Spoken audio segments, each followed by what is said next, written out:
Good evening, everyone. I'd like to call to order the special city council meeting of Wednesday, October 22nd. And if the city clerk would please call the roll. Councilmember Rectal. Here. Councilmember Lithcott-Hames. Here. Councilmember Stone. Here. Vice Mayor Vinker. Here. Councilmember Liu. Here. Mayor Lowing. Here. Councilmember Burt. Here. And I need to Yes, go ahead, Councilmember. invoke my, so I am attending remotely, and on the basis of, I'm in a large hotel lobby where various adults are moving through, but none are within walking distance. And I am,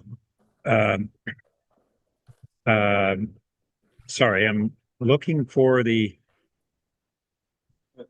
information that I'm supposed to state. On the basis, Christine, can you help me there? Absolutely. Councilmember Burt is invoking the just cause provision of AB 2449. He is traveling while on business of the agency. Thank you. Excellent speech, Councilmember.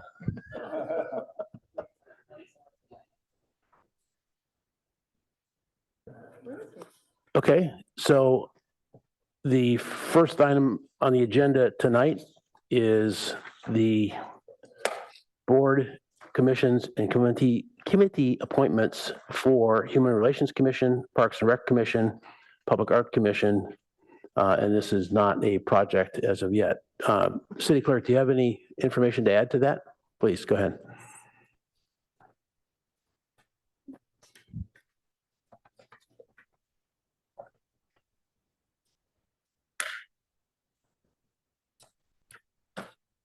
Good evening, City Council. I'm Christine Pryor, Assistant City Clerk, and I'm joined by Nicole Bissell, Administrative Associate 3. And today we are doing appointments for the 2025 fall recruitment for boards and commissions. This recruitment included 3 commissions. There were 3 vacancies on the Human Relations Commission, 3 vacancies on the Parks and Recreation Commission, 3 vacancies on the Public Art Commission.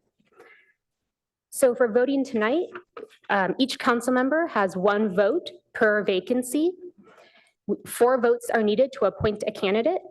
And if there are ties or we do not have 3 candidates receiving 4 votes, we will do additional rounds of voting. My colleague Nicole is going to pass out paper ballots to the 6 council members who are here in person, and I will email an electronic ballot to Councilmember Burt, and then we will tabulate the results.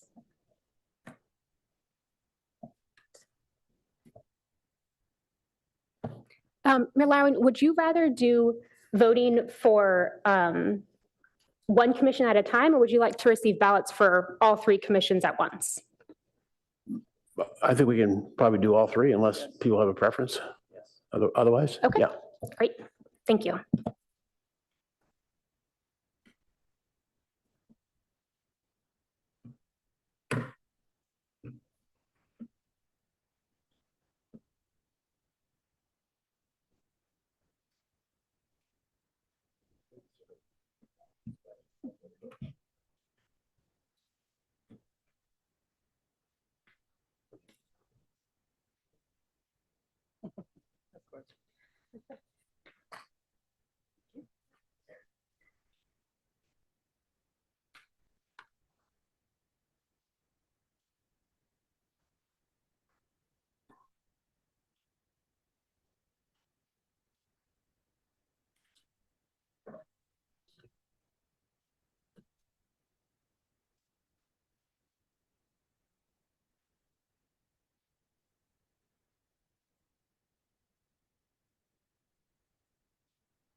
And Madam Clerk, I'm sorry. It's your job. There's apparently a question. This is for 3 people per each commission, correct? Correct. Each commission has 3 vacancies.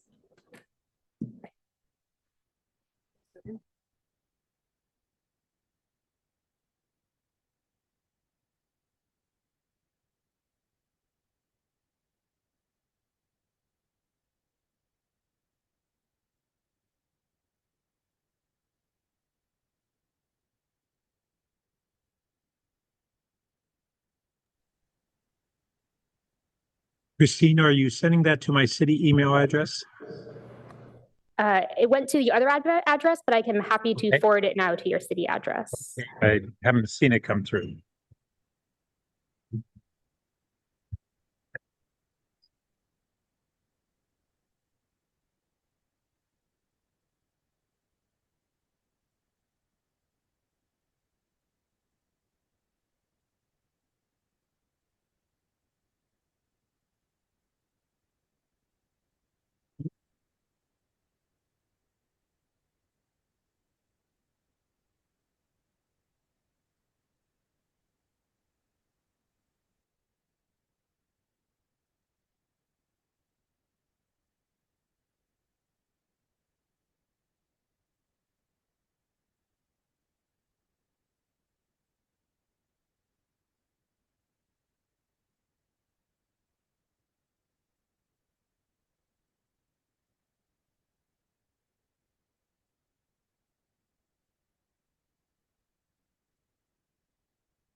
We have a wonderful assortment of candidates for all three of these commissions, and we've talked in private about expanding them to 14 instead of 7, so we could seat everybody that's qualified, but I don't think that would work either, so appreciate everyone that has applied. And the recruiting process out of the city clerk's office too. And if the council would like to move on to the next item while we count the votes, we're happy to do that.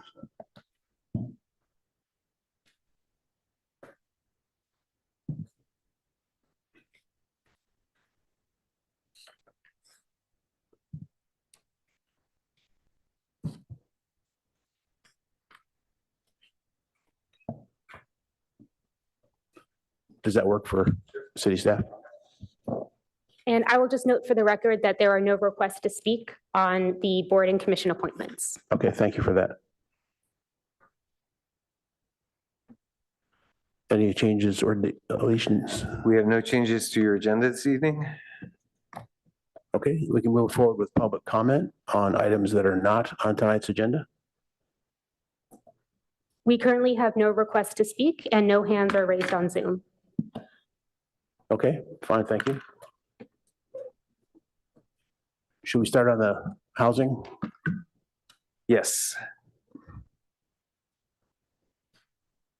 You guys ready? Look at this meeting. Do the other one first.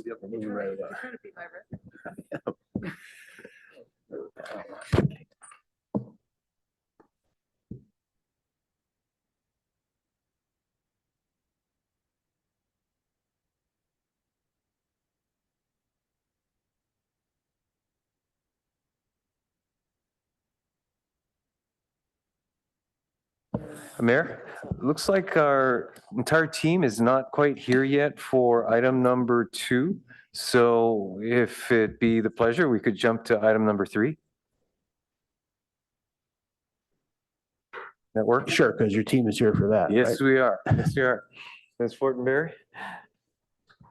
And let's see, City Clerk, could we switch the PowerPoints for item number 3?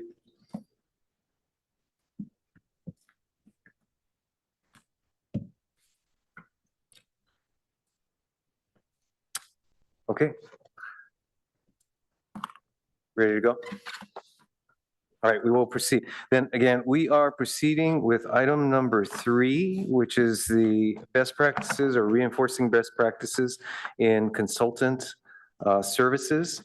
I would like to introduce the council to our management fellow, Catherine Fortenberry, who's doing a 2-year rotation through departments.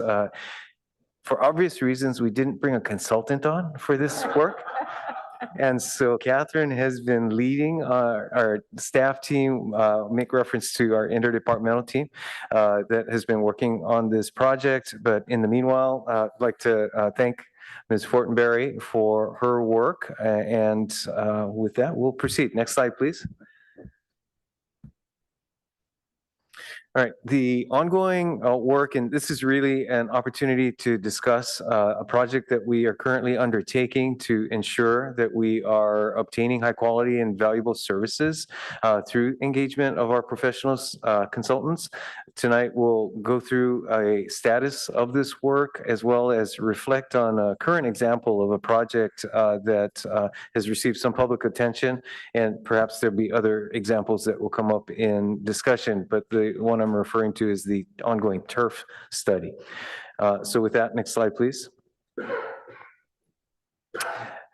Just to give you an overview of this project, we are reviewing really from inception through completion, the nature of the types of work that we bring consultants on, with a particular focus on studies and plans and scopes of services along those lines, including everything from the initial budgeting and financial considerations to the contracting process, how we maintain a relationship and manage the projects with the consultants, as well as community engagement.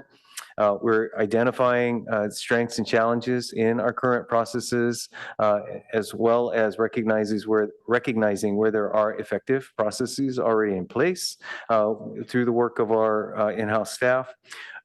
Key focus areas: improving the consistency and oversight of the work being done with and by our consultants. And then finally, really, I think it's appropriate to claim that our goal here is to reinforce the city of Palo Alto as a leader in ensuring and producing innovative and accountable consultant services. Next slide, please.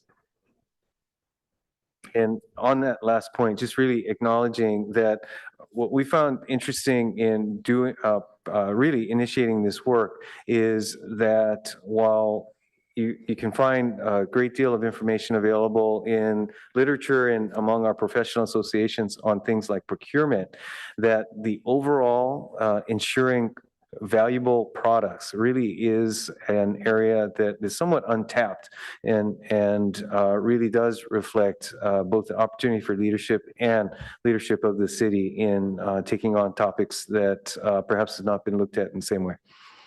Then just to give you a quick snapshot on the progress to date, late last year, early into the current calendar year, Ms. Fortenberry conducted interviews and surveys of in-house staff across the departments to assemble and confirm practices, both documented as well as actual practices among our departments. Budget. For this current fiscal year, we established a specific step in the budget development process of having our budget office and city manager's office review with departments areas of contractual services that might be leading toward consultant engagements, contracts, and had conversations and review of whether in-house staff versus outsourcing might be more appropriate, and now that's established as a system going forward. The practice improvements, as I mentioned, that's really kind of the meat of the work and looking to generate the products of ensuring that we are reinforcing best practices, including the city auditor's office is also undertaking a parallel review of best practices to support this work. And then finally, acknowledging that we have a group of about 10 or so staff members that are representing departments across the city that are involved with this project and are assisting in the development of these best practice and guide for staff. Next slide, please. I won't go through this in detail, but this reflects in your report what we've described as something of the life cycle of consultant engagement, from the precursors along the lines of what I mentioned on budgeting and setting initial estimates of funds for the types of work that would be required, through the procurement, through the managing of specific dimensions of consultant projects, and then ending with the closeout and evaluation. Happy to come back to this if there are specific questions or points of discussion. Then next slide, please. And we also, not intended to be read here, but just to reference by image that we have attachment A to the staff report that includes a roll-up of calendar year 2024 contracts that were approved by the city council. They really reflect a range of services, and one of the discussion points I suspect may be how to scope or how to set boundaries around what we do want to review more closely. As I mentioned earlier, the meat or the essence of the work that we're currently doing is focused on what we'll call studies, plans, and similar types of services. These are projects that often involve the greatest community engagement, as well as really can be both creative and sometimes contentious in their topics. Next slide, please. And then finally, this is, again, my reference to the turf study as a current example. Again, we may, through your discussion, want to talk about others. But as the council knows, this turf study is one that has generated a significant community interest, and perhaps is an example of where we often, that's probably a correct description, bring consultants in to tackle topics that are very contentious and that there can be really polarized or divergent views on the issue within the community. And so it provides an example of how bringing in that expertise in combination or subject matter expertise in combination with our staff's local knowledge and designing a project to tackle these contentious issues can be a challenge, but also emphasize the importance of both planning ahead as well as how they're executed, including the selection of the consultant, the qualifications, and key elements that we're looking for in this particular example, one of objectivity and ensuring that they have the right qualifications for what's important to ultimately the city council's deliberations and decisions on issues such as artificial turf versus natural grass.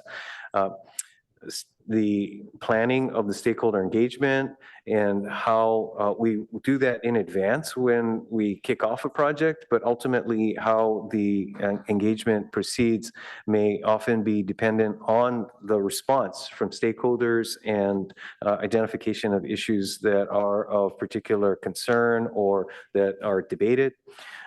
Quality control on the draft products as well as final products, obviously very important to the credibility of the work.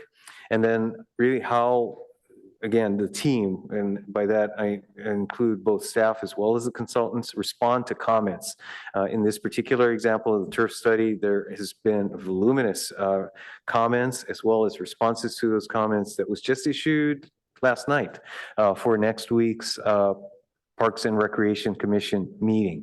So again, an example of how both the products feed into the process of how the issues tackled. And then finally, here, managing through criticisms, public records requests, and personal attacks. And to be frank, it can be a rough exercise to get through a project like this, where again, there are very strongly held views that can result in very critical comments.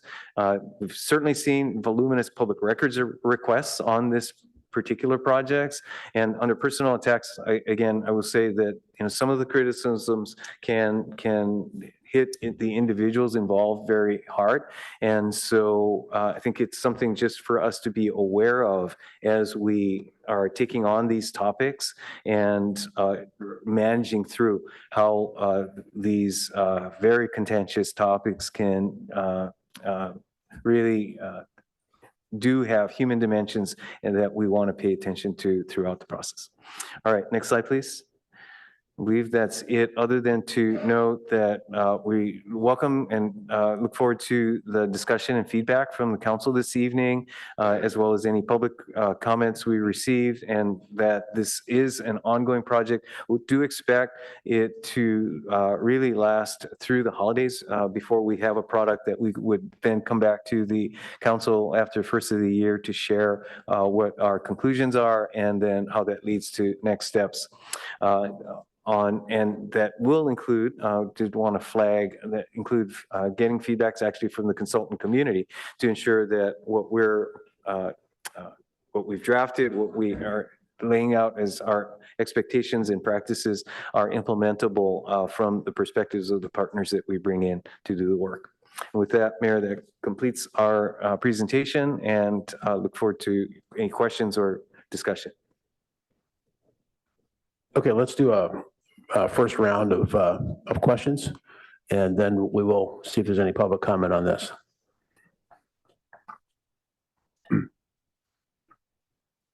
Councilmember Stone? Thank you, Mr. Mayor, and thanks to staff for doing this work. Long time coming. I mean, we've spent a lot of money on consultants, at least in 2024, 27 million. But I wonder if staff has had the opportunity to be able to maybe do an estimate on how much those services would have cost us had we done those in-house. And I know there's no easy answer to that because most of these services are done through consultants because we lack the in-house expertise.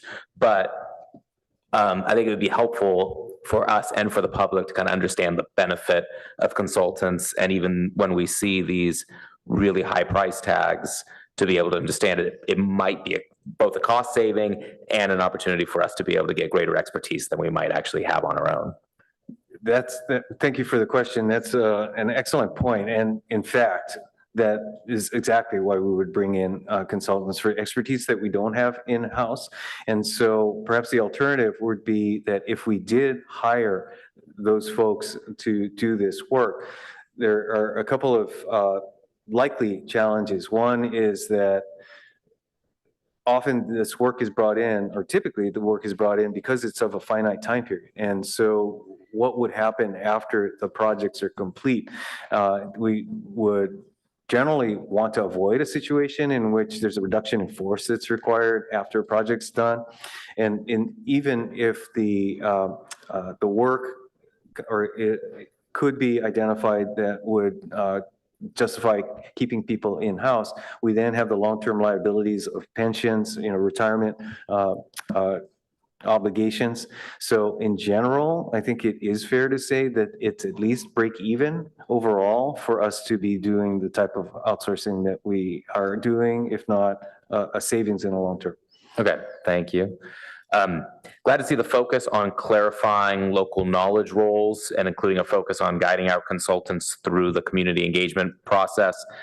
I wonder if staff can, I wonder if you can elaborate on that a little more about what we're looking at. I mean, one of the things I've thought for a while is we have more knowledgeable experts in our own community than I think a lot of actual expert consultants may be able to provide us on certain projects. I mean, we just really do have an abundance of expert residents who I'd like to find ways to be able to engage better. I think a lot of them would be happy to do that work for free. I think we have all benefited from that in a variety of ways. I know, for example, on airplane noise, a lot of residents who speak at conferences on airplane noise all across the country are sought for their own expertise.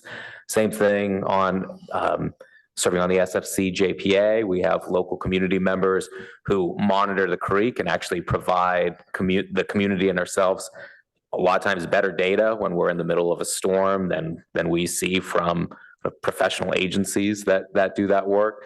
So kind of curious what staff's thinking on that and encourage finding ways to be able to better leverage our own experts. Yep, absolutely. And you've named a couple of examples of what maybe are undocumented, we'll call it savings or expertise that we're able to generate because it doesn't appear on our budget and our balance sheet, so to speak. So first off, yes, we are blessed in Palo Alto to have that type of expertise, and on an ongoing basis, staff and we know the council members are also involved in really soliciting and taking best advantage in the best possible terms of that expertise where we can. When it comes to projects that are outsourced, we also really do want to continue to have those consultants benefit from that local expertise that exists, and that is often part of how we structure the community engagement, the formal community engagement, as well as the informal, just to make sure they're talking to the right people. Great, thanks. And then last point, glad to see there's going to be a review of the scope of services. I think there's an opportunity here to maybe address one of the frustrations I know at least that I've had over the years with consultants, which is the need for the consultant to be responsive to the council and community and not defensive of their recommendations when they are receiving that pushback and kind of clear direction from council. I think it's a balance of a consultant providing honest and blunt feedback to say that they believe that their recommendation is the correct one. That's what we're paying them to do. But it's been frustrating at times when it's clear that that is not the desire of council, and yet we still don't seem to see frequently those kinds of consultants willing to pivot and then incorporate that feedback. So I don't know if this is something that could be addressed in like that escalation paths that was described in the report to kind of make that a little clearer about those expectations. Absolutely. Great example. And to be blunt, it's an area we can improve. And so through this project, having a clearer escalation path, ways through which those issues are dealt with proactively is an important expectation of what will get done here. Great, thanks. I think we're on the right path, so appreciate the work. Thank you. Councilmember Liu? Thank you, Mayor. Thank you to staff for preparing this. Just a few questions to start.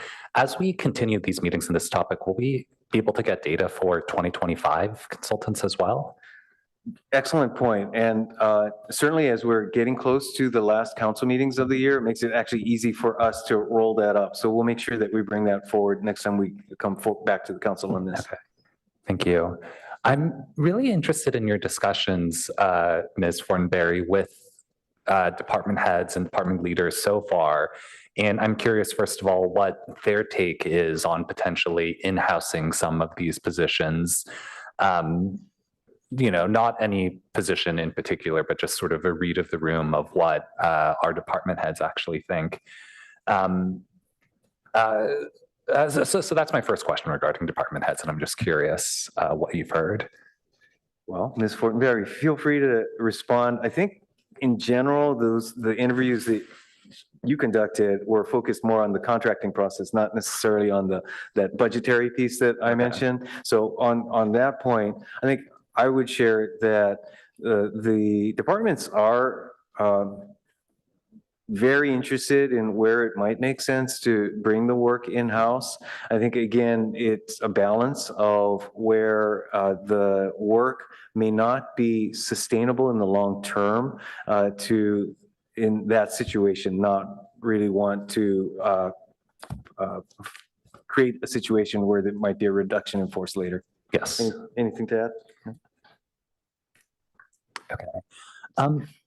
I think on one hand, we're really concerned about consultant spending, but I think if we had really great reports that really elucidated like key issues, like we would be happy to spend that amount of money.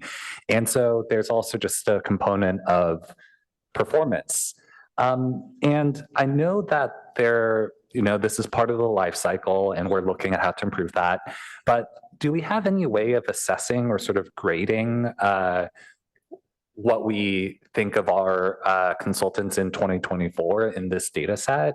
I think it would be really interesting for us to be able to tell, like, actually staff believes most of these consultants did an amazing job. And those are the kinds of things we don't have as much visibility into, like construction management. But there are notable other cases where I think staff and council would agree that we missed. And I think being able to tell which cases were misses and not in a more comprehensive way would be pretty fundamental to this exercise. So I'm curious what we've thought and what we can still gather and present to council on that. This is definitely one of the areas that is a work in progress. And I think part of as a practical matter, fact is that we don't have a standardized way to provide that type of evaluation during or after projects are completed. So again, I think that that's one of the areas that we would look to this work to generate that product. I think we're also somewhat sensitive to how information is then disseminated, because it can be negative for the companies. So we want to ensure that that's done in a way that is appropriate and not punitive, so to speak.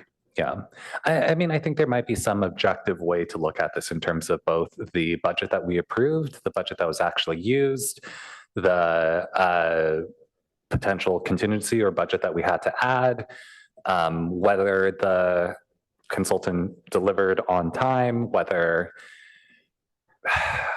whether someone filed a lawsuit or threatened to file a lawsuit, as I know comes up here and again on some of these cases. Like, I think there's probably some objective and fair way just to give a sense, if not like a letter grade, to these consultants. Yeah, I think that's really important for me, especially as I think about all of these contracts, which I don't have as much insight into, or that don't come before council or don't report back to council. One idea or other thought is that I think consultants should really push back against staff and the community when it's their expert opinion that, or council, that we are wrong in some way. I think that pushback is sometimes opaque or implicit or not satisfactorily explained. So maybe there's some scope in our contracts where we can have a table of, here are the ways that the community has disagreed with the ultimate conclusion or premises, and here's the consultant's response for why we think that the consultant's recommendation is still valid or why some feedback is misplaced. Being very blunt to both the community and council and staff on those disagreements, I think, is a good balance of still letting consultants bring their expertise from other cities, but still making clear for us on how to disagree with the consultant, or if we think actually some feedback or some assumption is actually wrong or right. It just makes it clear and logical for how we evaluate the output or how we weigh the recommendation.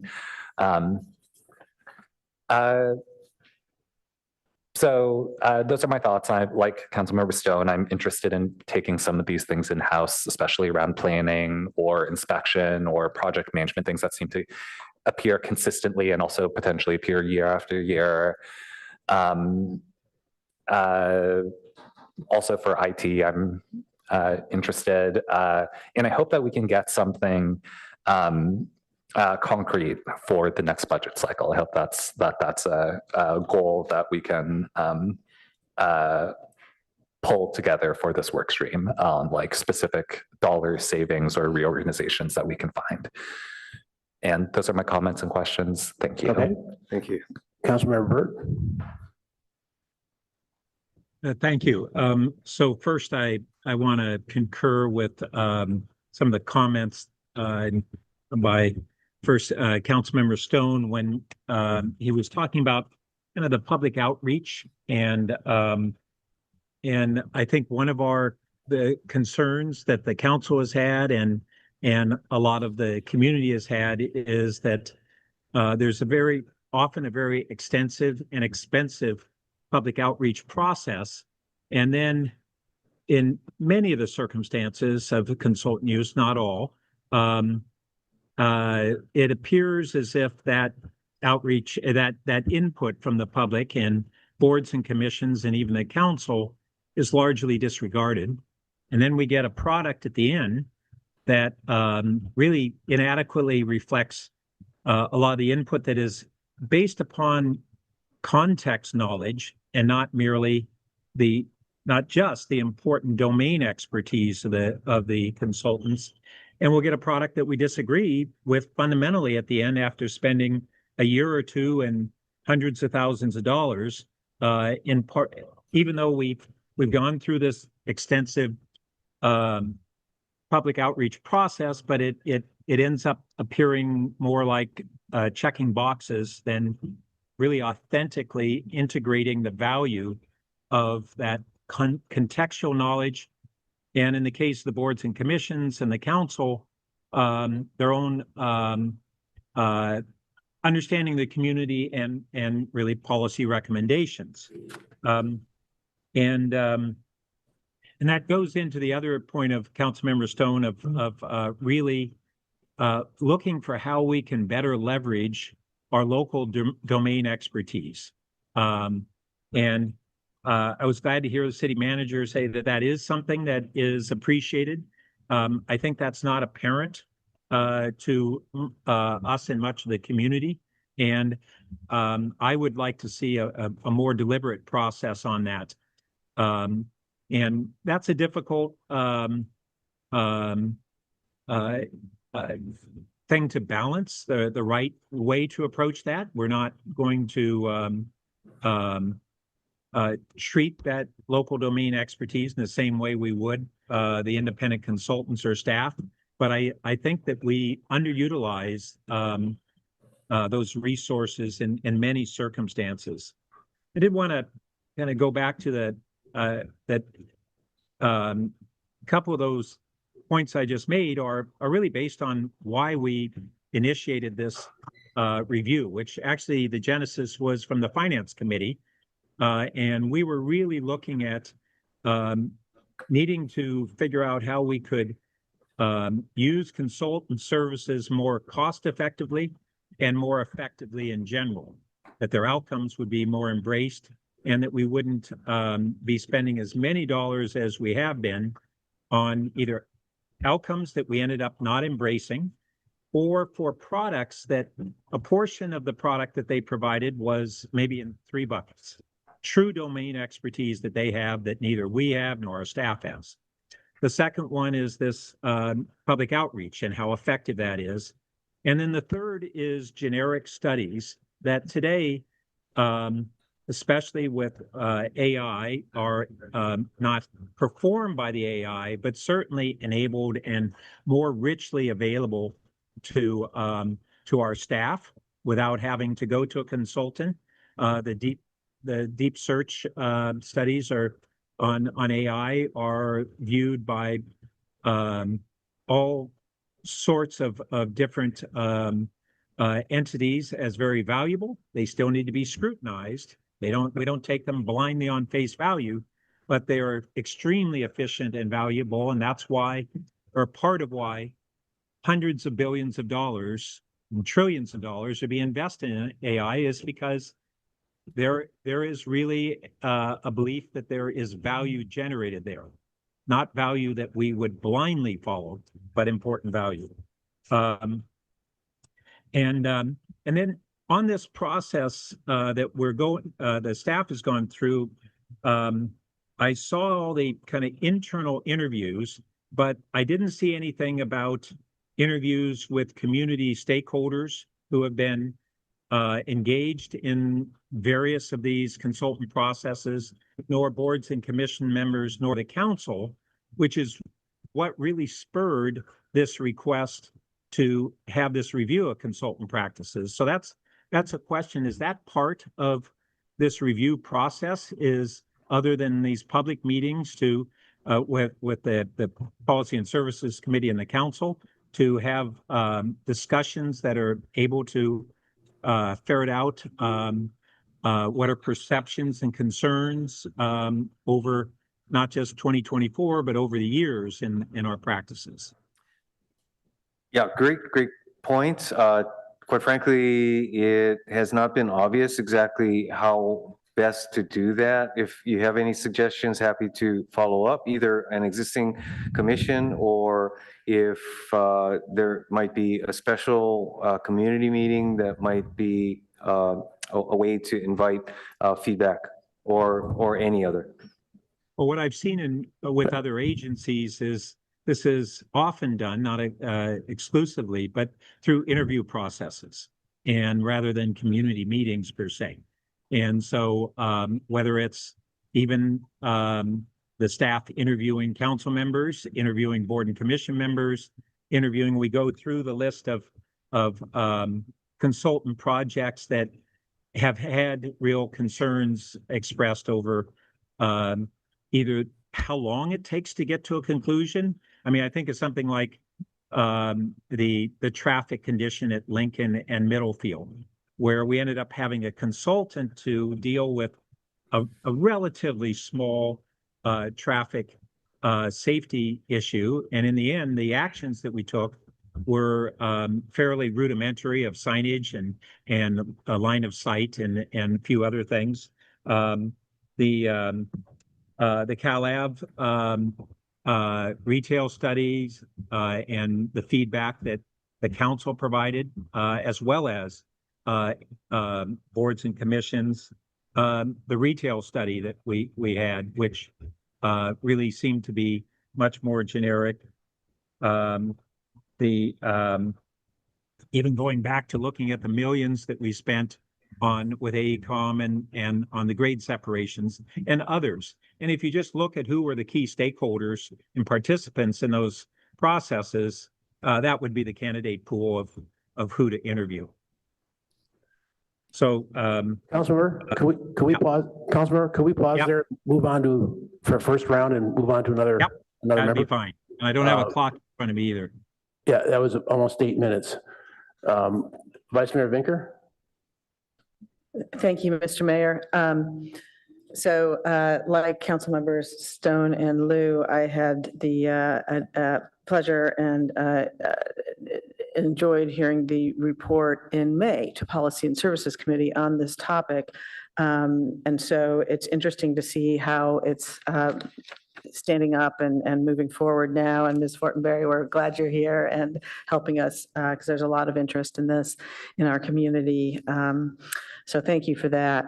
I was surprised then and reminded tonight that this is kind of a little bit of greenfield. You would think perhaps there'd been a lot of analysis and work on how public entities manage consultants, but there's not. So I'm glad we're going to be, treading some new ground here because it's very important and hopefully others can learn from us. Given the questions that have gone before me, I only have one at this point.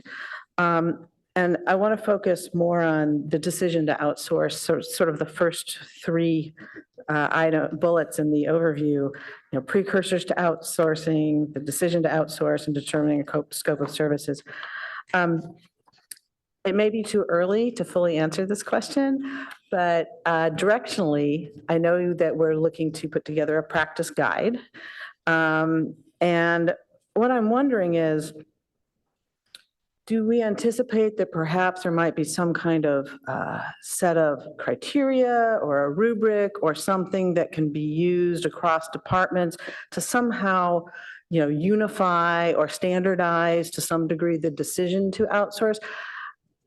I expect that could be a challenge given the breadth of services the city provides, and also that some issues, to Councilmember Burt's point, some issues require more context, but some require less. So if you're doing construction management, you may not need to know whether you're in Palo Alto or Mountain View.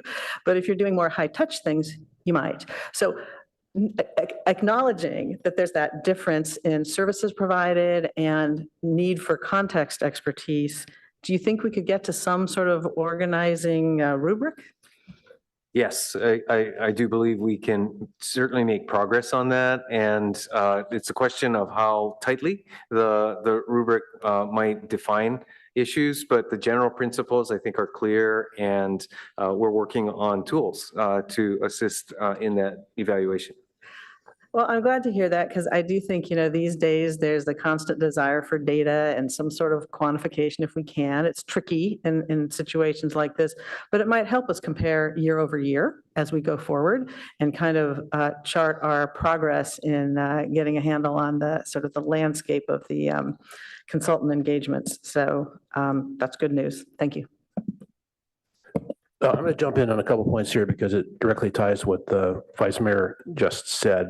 I think that I'm really happy to see that first bullet point is precursors to outsourcing. That's absolutely critical because I honestly think that culturally there's been a tendency to say, well, we don't have time for it, so we're going to outsource it as the starting point. And you can get there, but you should have this preliminary. And sometimes that precursor is, I think I might be saying almost exactly what you're saying. It could be make a few phone calls to other cities as a starting point, even on this, what turns out to be a controversial issue of the turf fields. When that first came up in the finance committee, when I was sitting on it, the idea was, well, if we're going to postpone the contract that's here, first we have to get a consultant.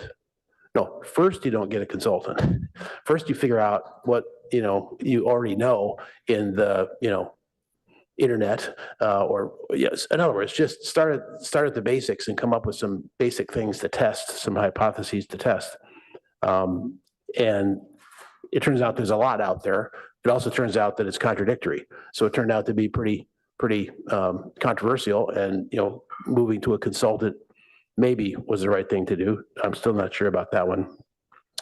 One of the other things I want to just mention, which is obvious, but it's really expensive, to hire people. So when we say, well, we just divide the salary into $27 million and we need that many people, that's not it, because there's a burden of 35 to 40% while they're here on staff, not to mention the management of that, which sometimes you have to add management layers, not to mention that we own those people forever because they're on our retirement benefits. So I'm going to estimate here, and anybody can correct me, but it gets almost close to 2x over time of the base salary. And that's really expensive. And you also have constraints on releasing those resources, not just you don't want to, but sometimes if you have a performance problem, it's even still hard in the context of having employees, which brings me to my next point. And that is that, as you delegate to a subordinate, if they're on board to get something done, let's say the NVCAP study, bad example because that needed a lot of work over a lot of years. But if that was it, you need to check in from time to time. They're not just the expert. You just can't hand it over and say, let me know in a year and a half where you are. You need to check in and see what's happening. And you particularly need to look for errors on things. On the retail consultants that was the Councilmember Burt mentioned, we got them, one set of them recommended that we had too much retail. And the planning commission disagreed with that. They came to council and they made the same recommendation. The error was that they were putting all of Stanford into the little bit of retail we have everywhere else and doing some sort of division by per capita person and saying you have too much retail. I mean, if they'd walked around town, they would have figured that out. That was just an error that wasn't caught by staff that we're having subjected to debate ourselves, even after PTC called it out. And similarly, there was a famous case in the NVCAP situation at PTC where the consultant came back and said, these housing units, this is when there was going to be housing, a lot of housing in the NVCAP, these don't pencil that thing. They're not feasible. And I looked at the spreadsheet in a lot of detail and said, so if this project, if we put in $1 million, would that move the definition that you have? And she said, oh yeah, then it would be feasible. Well, $1 million on a 25 or $28 million project, and it was 1/100 of a percentile, and it changed to red instead of green. And that's what went to council. It still went to council. So those are errors that really need to be firmed up before they go to commissions and certainly to council. And the connection there is that you shouldn't be afraid to fire consultants, because they're easier to fire than employees. That's just the state of the world. Even back when I was on the Parks Commission, in fact, Keith was on there, the master plan consultant was horrifically bad. And first, the director did the right thing and got rid of the facing guy to us, but couldn't get rid of, in his judgment, the consultant. Keith and I and another commissioner wrote the master plan as a way of saving that, but that's not the right approach. So if they're not working, if it's going to postpone it a little bit of time until it gets to council, that's okay to get to the right answer. And I love the idea of postmortems when you're done with a consultant in a project. I hope that's formalized and documented, and they're named, and we get the name. But I definitely, also as Councilmember Burt referenced, I definitely think that has to include members from the commissions to whom they presented. And just in terms of how you put this report together, it's very good that you're calling out those on-call contracts, because that's a whole different animal. It's still a liability. It still could be spent, but it's just a different look at a certain thing. So we should be aware of that. Okay, Councilman Rectal. Yeah. Over the years, I've worked with some really good consultants and really bad consultants. So I don't think, yeah, there is. And so I don't think we want to paint with too broad of a brush. One of the biggest problems I see is that they don't have local knowledge. For example, at retail, the consultants had never been to Palo Alto, and they're trying to give us decisions, recommendations on nuances between El Camino retail and Midtown. And they've never been to Midtown or retail or El Camino just because they've never been to Palo Alto. And so they're just doing cookie cutter stuff, and they're not giving us value from that point of view. So I think having local knowledge, and same with rail, when we were doing some rail, they had never been and seen the streets that they were proposing. So that's a real fault. Whereas if you have an employee, they're going to know the city better, and they're going to have better context in their recommendations. The other problem is, they regurgitate analysis they've done before, and that should be a good thing. If they give us a lower price because they've done this before, then they're giving us value. But if they're charging us full price for just regurgitating their analysis, then that's not a good decision. And so we have to understand at what point do you really say, no, we're not going to, this is a generic analysis. You should be charging us less. And we really have to take it. Otherwise, we're not taking advantage of the plus of the consultants. But there are some really good, some of the expertise is like we saw last night in finance. Some of the expertise we just don't have in-house. And they also provide more redundancy. You might have a single person in-house, and if they leave, then you're stuck, whereas a consultant will have a deeper bench and we'll have more continuity. So there are advantages to having that. And sometimes the expertise, you just can't hire someone to do that. There is only a handful of experts that know how to do certain really specialized things. So consultants are perfect for that. And also, if you have a limited time, if you have some type of grant, consultant is really good for that. In my job, we hire a lot of consultants, and the biggest mistake I've seen is that we think, oh, we only need this person for 18 months. So we bring them on, and then the project grows and it's now 3 years. And then when they're done, well, they did such a good job, we have another project for you. And all of a sudden we realize they've been there 5 or 6 years and we should have hired them as an employee. And so I think people are too paranoid that there's not gonna be any work. And when I look through the list of projects, we're talking about South Palo Alto Bike is $500K. The bike ped update is $300K. The car-free streets is $400K. And that tells me, like, maybe we should be hiring some transportation, because I suspect someone who knows transportation in Palo Alto, we're always going to have transportation issues. And so maybe we can trim that down, make those contracts smaller, and offload some of that work to a full-time employee. So, okay, that's all. Thank you. Councilor Williams. Thank you, Mr. Mayor. And thank you for this great update on the work that is underway. To Councilmember Rectal's point of, they can regurgitate, but if they do, they should give us a discount. I have this sick pleasure when I'm reading consultants' reports of getting all the way to the last page and making sure that they haven't cut and paste from someone else's report and calling it out if they do. And I think that has happened twice. The city of blah, blah, that isn't us. And it's like, okay, come on. have a proofreader do some work before you submit it to the city that's paying you these hundreds of thousands or millions of dollars. I want to echo Vice Mayor Vinker's point that it is really fabulous to know that this isn't typically done by municipalities, that the work that we're undertaking with this analysis is considered a leading practice. And we know that means you're alone in it and it's harder, but we take pride, we all do, in being that city that is not complacent to simply, be a little bit above the rest. We want to maintain that position as the thought leaders and those that can shine a light and maybe make it easier for others. So I appreciate that we're doing this work.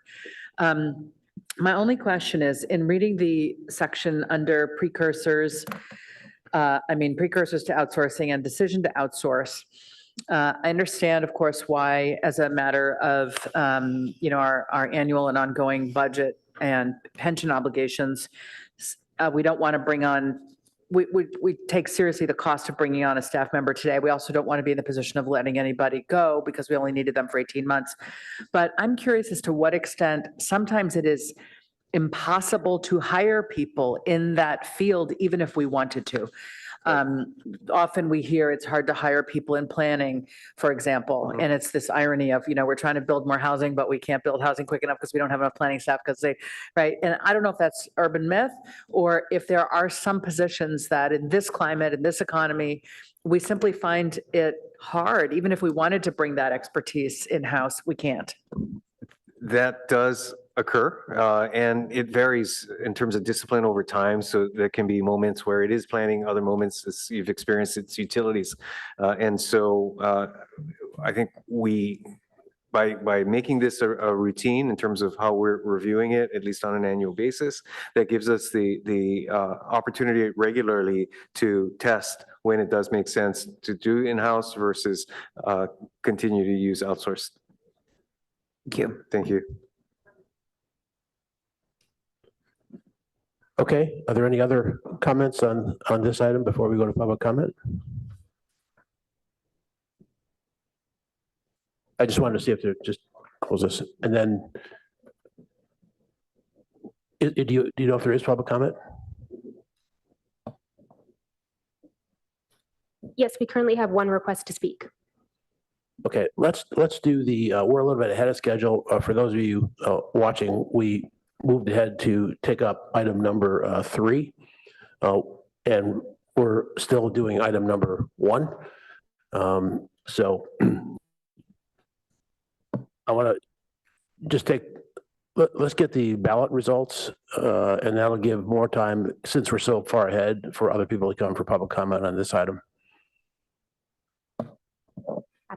Absolutely. So the results for the Human Relations Commission's first round of voting. Allison C. Rosen did not receive votes. Bridget Algie received votes from. Are you going to put this on the screen? Is it not on the screen? Oh my gosh. I apologize.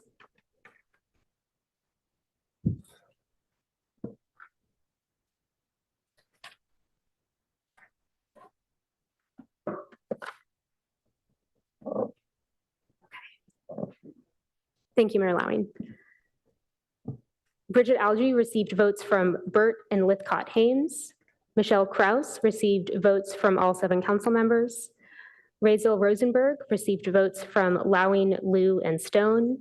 Salwa Ansari received votes from Burt, Liu, Lithcott Hames, Rechtel, and Vinker. Sridhar Karnam received votes from Lowing, Rechtel, Stone, and Vinker. So Michelle Kraus, Salwa Ansari, and Sridhar Karnam are appointed to the Human Relations Commission. For the Parks and Recreation Commission first round of voting, Bobby Adel received votes from Burt and Rechtel.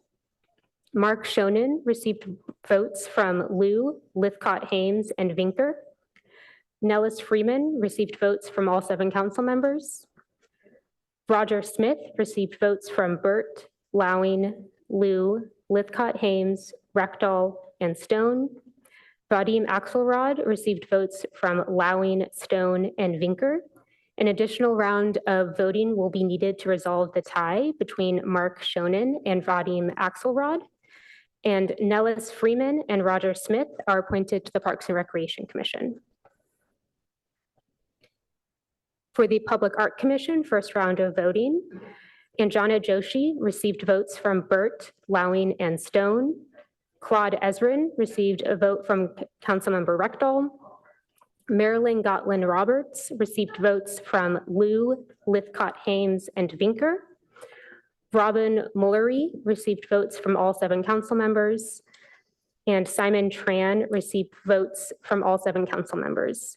Robin Mullery and Simon Tran are appointed to the Public Art Commission, and an additional round of voting will be needed to resolve the tie between Anjani Joshi and Marilyn Gotlin Roberts.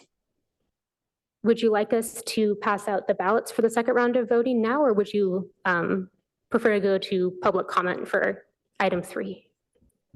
Let's see what we have for public comment, and then we'll restart here.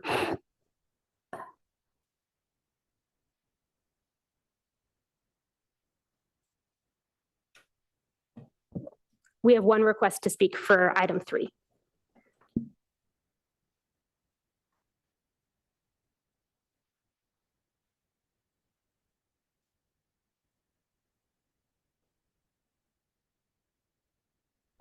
Our first speaker is Jeffrey S.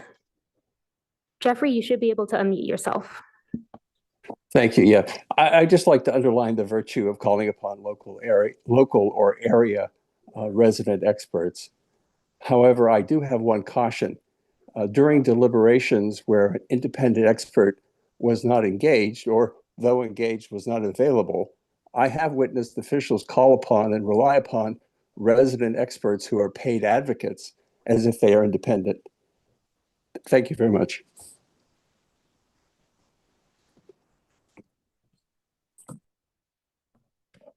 That concludes requests to speak on agenda item 3. Okay, so yes, you can send out or hand out, sorry, another ballot. And we'll move on to item number 2. Staff's here now.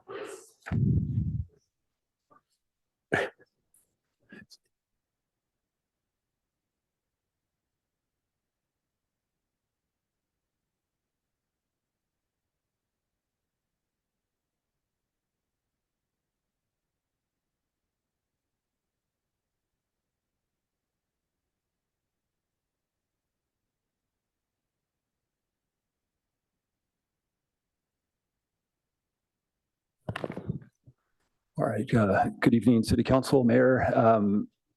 Jonathan Late, Director for Planning and Development Services. Planning Manager Julia Knight will give the presentation for this item.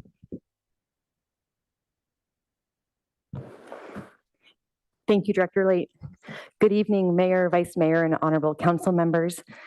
I want to note that we are joined tonight by our partners from Alta Housing in the audience, who will be available to answer questions during the discussion, as well as their architectural team from Piatok Architects.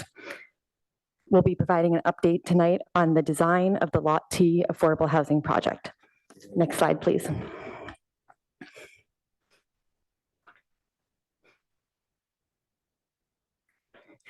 We'll be touching on a variety of policy and design topics tonight, as well as next steps in this process to review a potential application and project at this site. Next slide, please.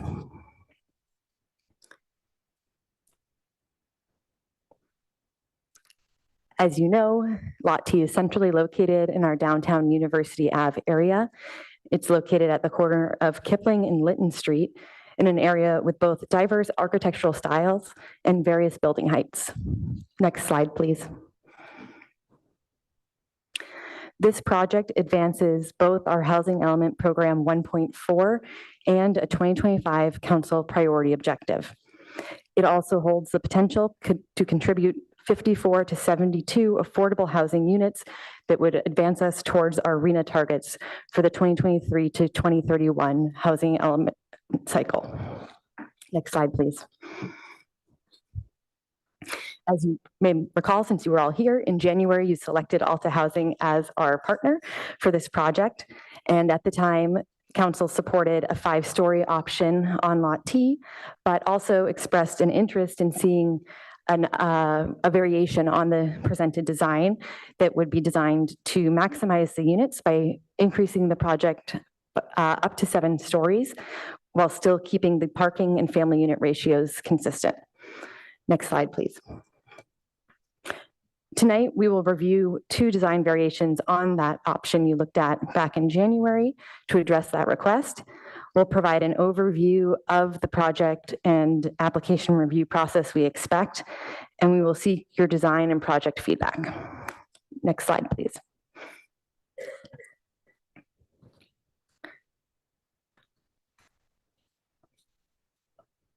Next slide, please. Thank you. Both of the new options we'll look at tonight increase the height and unit count and provide parking and family units at approximately the same ratio as the option you reviewed and supported in January. The main difference between the 2 new variations you'll look at today are whether or not the project has an inward or outward facing elevated courtyard on the podium level. Next slide, please. This is the juicy slide, probably the one you're going to want to come back to later, so don't worry, you don't need to read it all now. But I think at a very high level, it's just worth noting that option 2 is very similar to option 1, but adds an additional story. So you go from 5 stories to 6 stories. And then option 3 is quite similar to option 2, but instead of having an inward facing courtyard like options 1 and 2, it has an outward facing courtyard. There's not a 7-story option because Alta did the number crunching on that, and because of construction typology changes and things like that, it was not as feasible as 6 stories financially. I'll also note that in option 3, you do see that there are 4 fewer units than option 2 as a result of that courtyard orientation change, but we can talk more about that later. Next slide, please. Consistent with the option council supported back in January, all 3 of these options are assuming a city contribution of approximately $76,000 per unit. Because options 2 and 3 have more units, that equates to a larger city contribution. And there is a larger overall project cost in both options 2 and 3 because we're building larger buildings than we originally considered in option 1. It's also worth noting that there is some gap financing needed in any of the 3 scenarios based on the current analysis that Alta Housing has helped us do. That's primarily due to increased volatility in the funding and kind of political worlds, as well as increased construction costs. And there is in this area the staff report that talks about some potential solutions for addressing that gap funding. Next slide, please. The city's contribution, which would be anywhere from 4 to 5 million, maybe a little bit more, would likely take the form of a low interest long-term loan.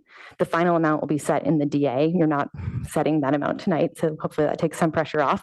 And there is approximately $9.7 million of available funding across a few different sources in the city that could be put towards that contribution.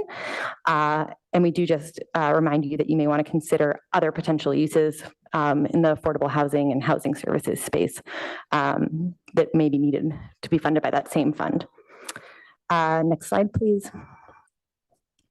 This project will follow a streamlined housing development review process, which requires high compliance with objective design standards and development standards. However, it will also be eligible for concessions and waivers under the state density bonus law. Next slide, please. Alta is expected to host a community meeting to solicit feedback from the community by the end of this year.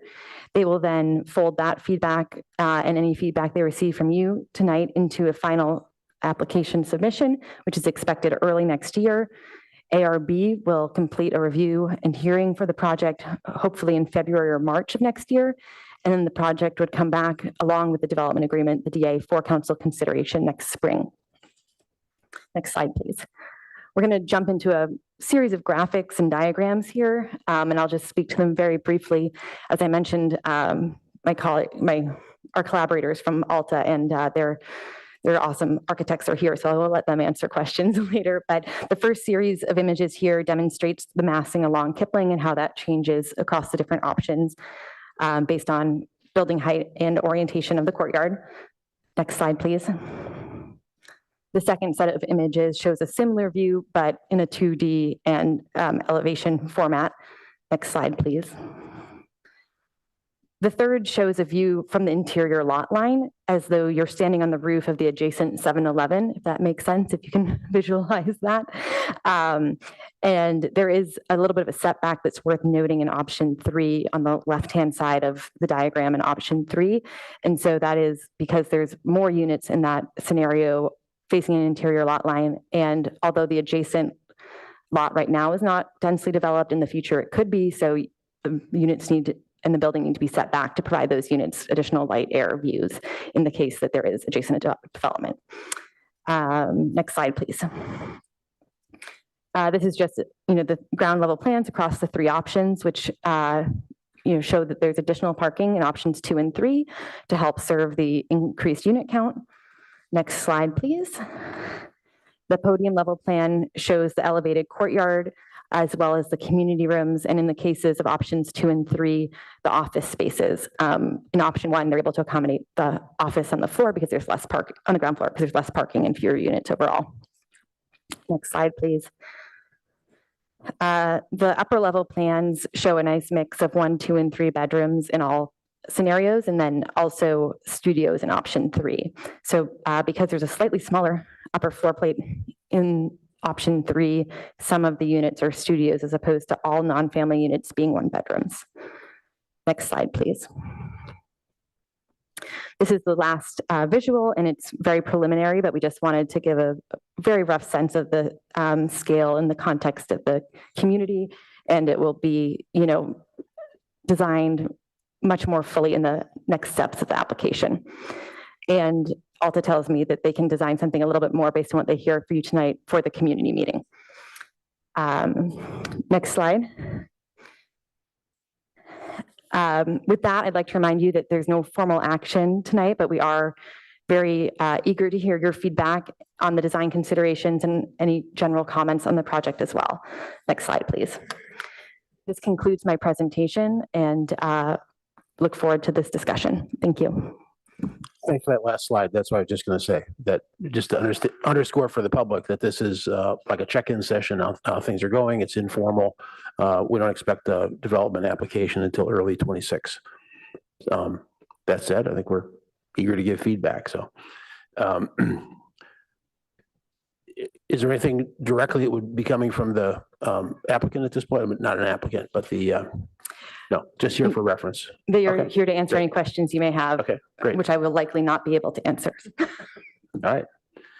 Okay, council members, who would like to start it off? Councilmember Stone. Thank you, Mr. Mayor, and thanks for this update. I only have one question really, and it's because the staff report was really thorough, appreciated it. But my one question is on this potential gap funding sources proposed by Alta requesting funding from the county. I mean, has staff heard anything as far as the county's plans kind of moving forward on affordable housing funding given their financial problems caused by HB1? I know for this, the report said for this funding cycle, there's nothing anyways, but moving forward, is that a realistic possibility? Thank you, Councilmember. Through the chair or the mayor, I think that'd be a question that we'd like to direct to the project team. Great. Please step up.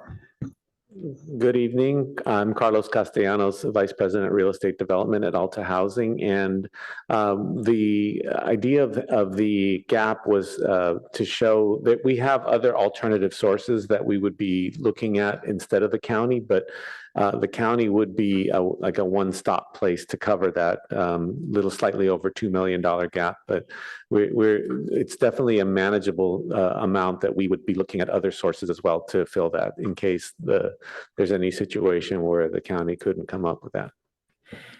And thanks. While I have you there on because it is a relatively minor gap that needs to be filled for the California Housing Financing Agency Mixed Income Program. They need to come up with a better name. That would require shifting the AMI from the current range, 30 to 60% to 30 to 120%, would that be for the entire project, or would that just be for the units that gap funding would be able to cover? So really, would that only have to apply to 1 or 2 units, given that each unit's a little over $1 million? Or we accept that and that's the whole project? It would be a mixture of units that we would still have some at a much lower AMI level. I don't know the intricacies of that, of how they would allocate the money if it was just to the higher income units. But I would say that we would still maintain a range of affordability. It wouldn't all go up to the higher level, and it would be a mixture of units to try that mixed income approach. Okay. Yeah, I'd love to kind of learn more about that, but that just alarmed me that we were doubling the AMI. We could be doubling the AMI range, so that makes me feel better. Thank you. And no, man, I think overall happy with the direction we're going in. Thanks for responding to council's feedback about providing those different options and getting us more units. I'm definitely leaning towards option 2. It's giving us the more units. The fact that Alta Housing is saying that's your preferred alternative. You're the experts there. I like that we don't have to have any studio units, and we're getting more larger family-friendly units, which is a desperate need really in this community. And then just the better access to light and air. I mean, if we're going to make these projects, want to make them as livable as possible. I know we're still early on, so these designs really don't mean all that much. I am concerned about the massing on Kipling, and if there are ways to be able to kind of provide some reasonable step backs that doesn't really cost us much on units, that would be great. But I know we're going to have some challenging trade-offs, especially in downtown where the lots are not huge, and so that would be desirable, but ultimately, yeah, at this point, leaning towards option 2. Great. Thank you. Councilmember Lithcott-Hames. Thank you, Mr. Mayor. I just want to begin with gratitude to the city staff and Alta Housing for getting us to this point. It is so delightful. It is so wonderful. And just, really, really proud of this council too. So yay, this is good. I also tend to favor option 2 for the reasons that have been stated, the number of units, the sunlight, the rental revenue seems to be more favorable, less of an issue with the funding gap. So if we were to straw poll it, I would say option 2. I did have a question about the assertion that studios were less compelling for potential renters, harder to fill. Because, when you're out there talking to people who need housing, you do hear from a lot of single people, a lot of younger people. And so I just imagine the efficiency, the studio, the smaller space would be attractive in this climate. So I'd just like to hear a little bit more about why y'all are pretty certain that, that's not what people want. Somebody can address that?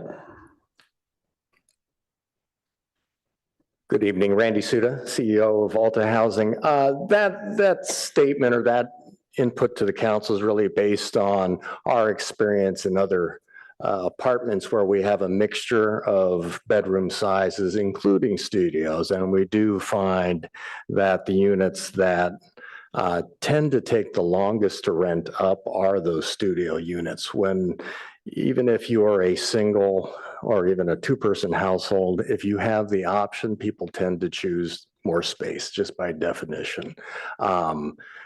After all the 1-bedroom and larger units are filled, if people really need that affordable housing, of course, they will accept the studio unit. But we do find naturally that the larger units are the ones that fill earlier, and the studio ones are those units lag behind. So that's just the nature of the leasing process. What would a studio, approximately a studio of this size proposed in option 3, what would it rent for monthly?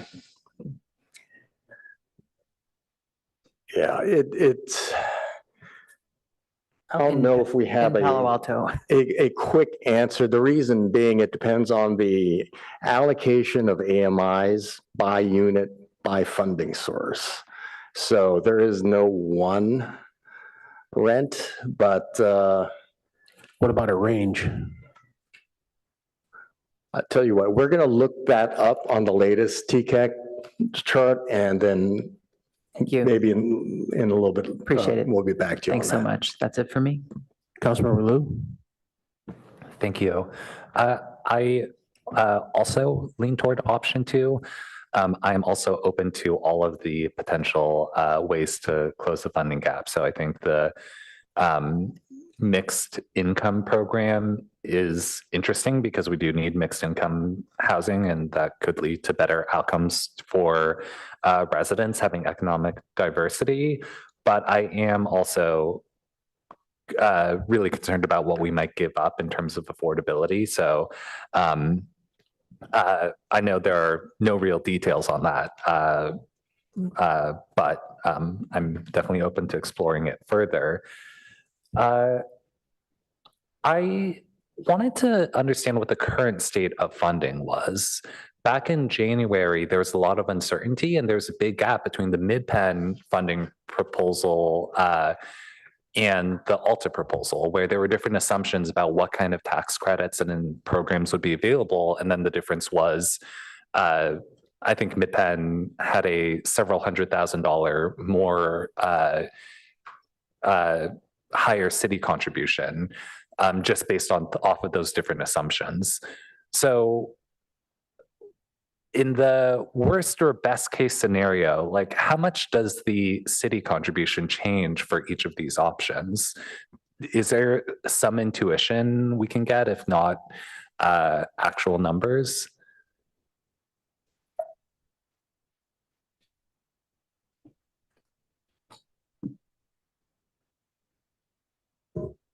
Just want to make sure I understand the question. We provided a range for the three different scenarios, and we were being respectful of a per unit amount that we were setting aside, knowing that city has a certain finality as to how much funds are available. We feel, again, to answer the previous question from the council member, that the gap is what the difference is, and we feel that there's other sources that we could find to make up those funds. And maybe I don't know if to answer the question about the state of the financing situation in terms of how it's been since January to now, not much has changed. We have seen the state has continued to, in a small amount, provide a financing source this year, hopefully next year as well. And so, and there's a bond measure that could be on the ballot that could increase that. So there's things in the future that could make the amounts larger, but it is very highly competitive still. We're seeing that projects that are being deemed as surplus land from cities tend to have an advantage over projects that are privately owned. So there's things about this site that make it competitive for the financing that's available. I don't know if that was the question you were asking, but I just wanted to bring that up. I think that's helpful. I think I recall a conversation previously where Mid-Pen was saying that some of these tax credits may not be funded, and so they were leaving those out of their assumptions, and their assumptions had, I think, maybe like $100,000 more per unit city contribution. And I think that's fine. I just want to be clear, if in the worst case and some of those tax credits continue not to be available, how to think about the potential differences in city contribution between each of the scenarios. And I guess what I'm hearing is that take the unfunded gap and just divide that. And that would be the kind of worst case in terms of city contribution per unit. Yeah, I think that would be one way to look at it. And I think, I mean, there's always a worst case if you were, like you were mentioning back in January, there may have been different assumptions that played out this year, that there actually was additional state tax credit money that perhaps was not clear back in January.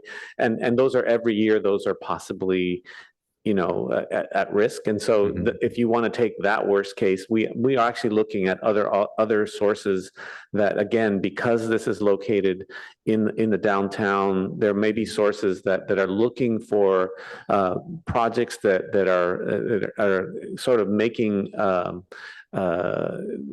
are I'm trying to think of a good way to say this, that our investors would be interested in, that there's a fund out there that we're also talking to very early on, that they could possibly take out one of these state sources that would take out some of that that uncertainty that you're referring to. But again, this is very early on. We would love to continue this forward and be able to present this to investor funds that might be able to be out there that could help take out some of that uncertainty in the future. Okay. Yeah, I think that's helpful. And was just curious if there was more context, and that answers my question. Thank you. Thank you. Councilmember Burt.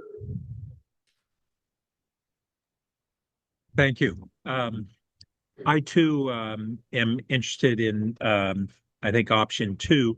I did want to raise the issue that 2 issues Councilmember Stone raised. One is that we've really deliberately pushed the size of this project, its height, its FAR, and as a result, it has potentially very significant massing issues. And I see that even though this is a development that we're initiating as a city, it was listed as qualifying under the streamlined approval process for affordable housing. And I guess I didn't realize that that would apply here, and that means only one ARB meeting. So first I want to quickly get a clarification from staff that this necessarily goes through that process, even though we're initiating it. Thank you, Councilmember. It doesn't mandate the process since we're partners in this application, but that would be the application process that would apply. We could, through this partnership, have more engagement with the Architecture Review Board if the council thought that were appropriate. Okay, I think that's important to give that latitude, because given the massing, having one ARB meeting really doesn't give any kind of a iterative capability. We don't want to go through kind of the protracted process that sometimes goes on, but a single hearing strikes me as problematic potentially for this project. And then I also share Councilmember Stone's concern on the state funding allowing the up to 120 AMI, which is not what we were conceiving of when, in my recollection, when we moved forward on this project. On the one hand, that the concern we've seen as a touch point is when what's now called the Palomino project on Oregon and or Page Mill and El Camino went through, and the 120 AMI was like $50 a month below the market rate. However, that was in part because they were very small units, and the AMI was based upon the number of rooms, not the square footage. And if this is a larger square footage, or a 1-bedroom or a 2-bedroom than that, then maybe it's not as problematic. But I do want to voice those concerns. And then can you review on the parking, which I know continues to be a concern for downtown businesses, of this project combined with, I think it's the Lot L that we're reviewing. First, how much is this lot currently parked? I recall that it's not a high utilization currently. And then confirm, if you would, that between the Lot L project and this, there would not be a net loss in public parking, if I recall correctly, but can you clarify that, Director Lee? Yeah, the idea is that replacement parking would be provided for in the Hamilton garage. And I understand the utilization for this lot currently is 40%. 40%. on Oh, and you said the Hamilton garage, the lot L. Okay, great. That helps. And then lastly, the city contribution, I saw that it was potentially a loan. Is that because we would not have, we're not assuming we would have enough funds at the outset for both this project and some of the other projects that we're working on concurrently? Is that why you spoke about a loan rather than the grant? A long-term low-interest loan is just a typical tool and how most cities support affordable housing projects like this. In some cases, and I think it's fairly common, the loan is forgiven. And that would be the loan for our share? Yes, so the $4.1 to $5.5 million contribution that we're kind of estimating to the city would be in the form of a low-interest long-term loan, most likely. And that would be similar to other projects and consistent with how we've done it before and how other cities do it. Oh, that's not how I have recalled, but I could be mistaken. For instance, the teacher housing, I don't think is that way, but maybe I just am not aware of the mechanisms. All right, thank you. Vice Mayor Vinker? Thank you.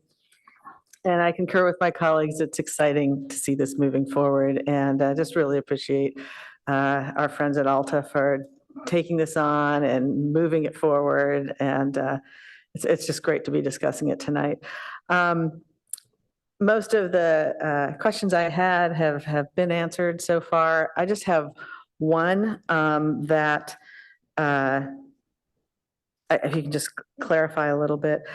So generally, I too prefer option 2, for the reasons that have been stated. The number of units, the larger units, so not having studios, the gap financing's lower, these various things. But I do have a question about option 2, and I'm just wondering, the main difference between the two new options being the courtyard facing in or facing out, and I understand there's light and such, but would it be possible? I missed this, and so forgive me. And I understand that they're talking about the less room on the top floor for and so the studios are there and it's smaller. Could it be flipped around with the same, could option 2 be flipped around to have the courtyard come off the street, or does it, when you flip it that way, is it necessarily that you need those smaller studio units? I'll invite our architect, Adrian, from Piatok, but option 3 is where we landed when we asked that same question. Yeah, do you necessarily lose units if you flip it? So, hi, Adrienne Steichen, principal at Piatok Architects. What's happening when we flip the courtyard to face the street is that because we have to set back along the interior property line, we lose potential building square footage. We have to give up that for light and air to those units. And to keep the unit count as high as possible, we introduced studio apartments. So there's a little bit less square footage available. And so to keep the unit count higher, you have to provide smaller units. I see. So that's sort of the trade-off that you have there.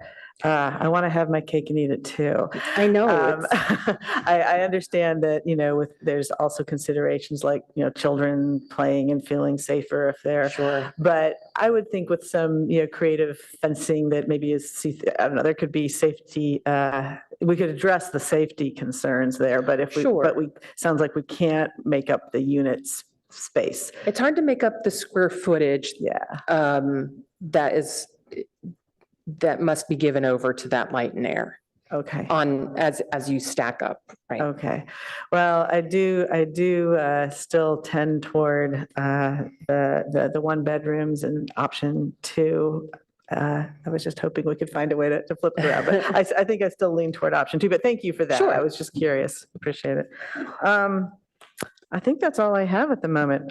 Thank you. Okay. Vice Mayor, I might just add, from one perspective, the safety on the courtyard facing the street, I just wanted to make sure it was clear that that's an elevated courtyard. It is a full level above street. And so as a true safety element, there would be a fence or some barrier there, so no one in the courtyard would fall onto the sidewalk 10 feet below or whatever. So it is elevated regardless. Just wanted to clarify that. Got it. Got it. Yeah, so that actually helps with the safety and security for the children. So, okay, thank you. And Mr. Mayor, if I may, Kyle Ariano, Chief Assistant City Attorney, took me a couple of minutes, but I did want to respond more precisely to Councilmember Burt's question about the parking. So Lot T currently is striped for 52 spaces, about half of which are permit parking, all-day employee permit parking. The proposed garage is on Lot D, the corner of Hamilton and Waverly. The proposed garage would provide 274 spaces, and Lot D currently has 88 spaces. So we are gaining roughly on the order of 190 spaces with the Lot D garage.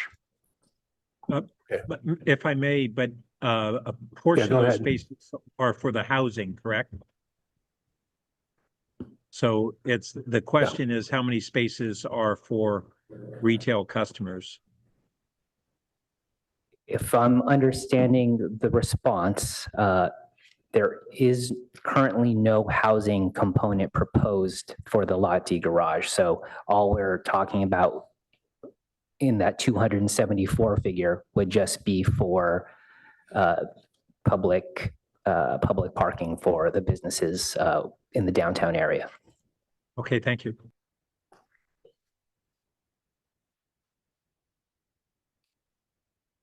Did developer get data that was requested by Councilor Lithcott Ames?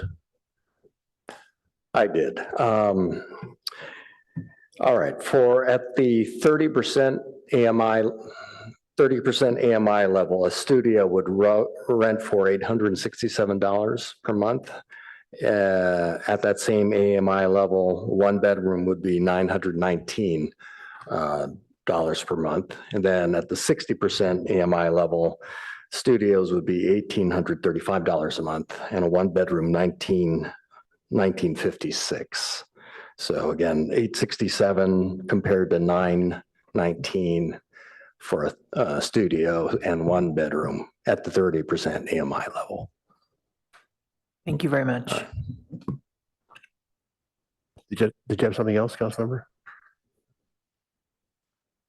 I think I just had a misunderstanding of what's going in at Lot D, Lot Hamilton and Waverly. D? D.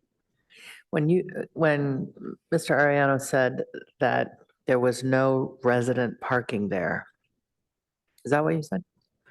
That those 190 units on top of the 84 that we assume are replacing Lot T, did you just say that they're all public parking? Because I thought we were putting in housing there, and I thought we said that we were going to provide housing for the residents of that housing. We have left open that possibility as a future design for the garage, but as currently configured, we haven't committed one way or the other. The proposed design or the design direction for the garage is 274 spaces. However, it is the council decides to configure that will take place in the future. Okay, thank you. Okay, I just make a couple of short comments. The first one is not completely personal, but I'm happiest as a council member when we're sitting here moving the ball forward on affordable housing. So this is absolutely wonderful just to see it. I mean, we're a long way away and these are just drawings and all that, but we're all committed to do this. We all know how crucial it is. this project looks, I think, terrific in the right place and so on. So I'm a happy man right now. So I only want to make one just sort of +1 comments for what Councilor Stone said, particularly with respect to that issue of the more units, which is really good, and we get more bigger units. So we're gonna have families there. I think the decision, or the working decision on studios is correct not to put them in, because even if you get them in there, I bet you your turnover is higher on those because people want to step up, and you'd rather have stability, which is one of the things we're looking for in affordable housing. So I think that's a really good design decision. And I like option 2. I never look at a housing project and say, just get the one with the most units, because we have to solve for the right kind of living situation. But this does, and it gets the most units, but it gets a significantly more number of units in the 18. So I congratulate you guys for moving the cubes around to try to get this all squeezed in there. But I would also agree with, I guess maybe by this time, 3 other council members that 120 AMI is a problem for us. That's going to be a bit of a hard sell, because, and I think also for our community, we really want this to be affordable to people that really, really need it. So I know you can't take it off the table now, and I'm not suggesting you do. And if it ends up being a unit to make the project work, maybe, but it'd be just great if you could just keep working on that. So thanks for the progress today from both staff and our partner. I'd like to see if there's any other. Oh, sorry, Councilmember Rectal. Yeah, I'll keep it short. I agree with everyone here. When I look at that table, option 2 stands out. The unit mix is a slam dunk. The fact that Alta likes it, better sunshine, I think it's really good. I also am worried about the AMI being higher. I would like to have a lower AMI if possible. And also, if you look at slide 19, it looks pretty ugly right now, but part of that is this is just representation, right? There's no windows, it's going to break it up. So I do see some value in having ARB have 2 goes at it. I am sensitive to delays, right? Delays is money, and delays is time that people can't be moving in. So we'll see how the first ARB goes and see whether we want a second one. Hopefully everything's happy and we can move on and start building as soon as we can. But ARB, when people go through it, they add value. And so if we can add value without a big schedule lag, I think that's something to look into. But overall, I'm really excited about this. It's a good project. You made my day. Yeah, thank you. Thank you. Is there public comment, Christine? Yes, we have 1 request to speak. Our first speaker is Adam S.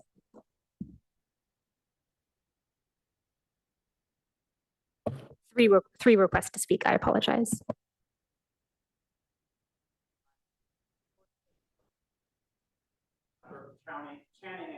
I don't think we have your mic on yet, do we? There we go. Go ahead, start over. Thank you. Thanks. My name is Adam Schwartz. I live around the corner at Channing and Cowper with my wife and adult kid. We've been here for 10 years. I'm also here as a volunteer with the Palo Alto Forward, and I just want to say thank you to the City Council, thank you to the city staff, thank you to Alta. This is a really fabulous development over on Lot T. I'm really glad to see, for all the reasons that everyone is saying, that option 2 is the one moving forward.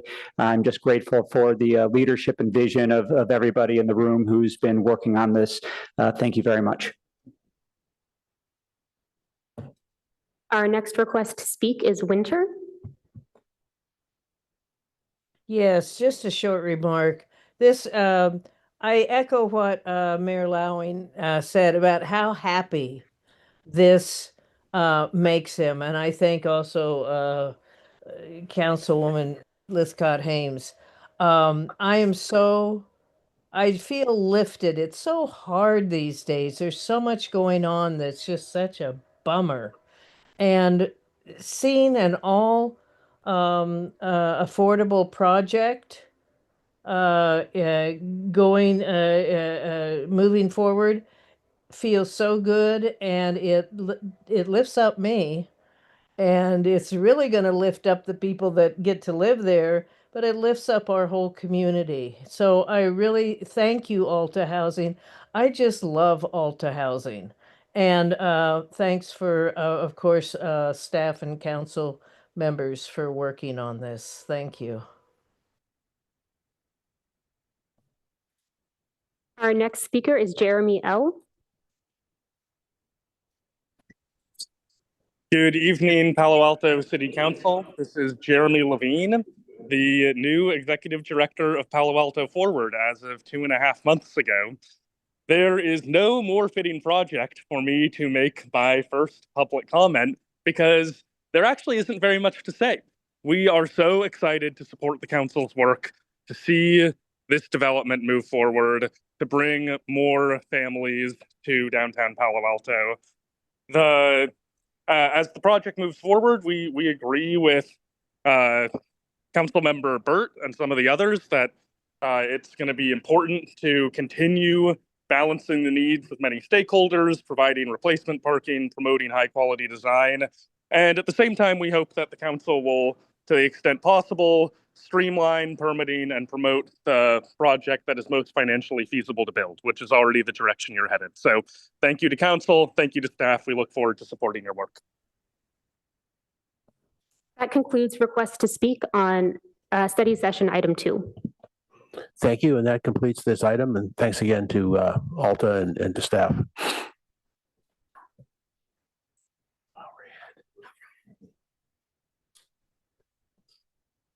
Does City Clerk have new results on the commissions, please?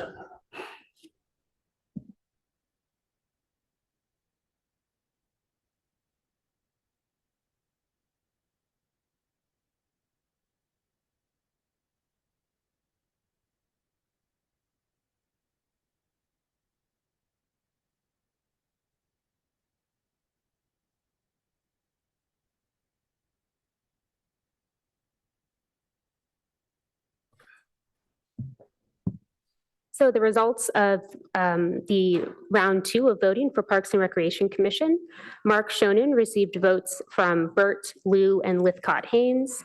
Vadim Axelrod received votes from Lowing, Reckdahl, Stone, and Binker. Vadim Axelrod is appointed to the Parks and Recreation Commission. For round 2 of the Public Art Commission, Anjani Joshi received votes from Burt, Lowing, Reckdahl, Stone, and Vinker. Marilyn Gotlin Roberts received votes from Liu and Lithcott Haynes. And Johnny Joshi is appointed to the Public Art Commission. Okay. Thank you again to the city clerk's office for all the effort that went into this from the get-go over the last few months.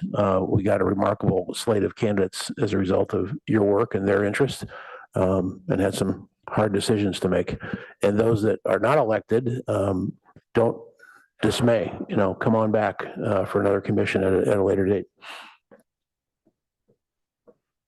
Okay, thank you. We are now at the point of break, although we're ahead of schedule. But it's probably time for a break. Does everybody concur? Public comment. Yeah. What's that? Yes. Okay, so we'll take our break for about 15 minutes and come back for the item number 4.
Okay, thank you very much. We are back from our break and we're moving on to item number 4, which is update and direction to staff on downtown housing plan project and Senate Bill 79.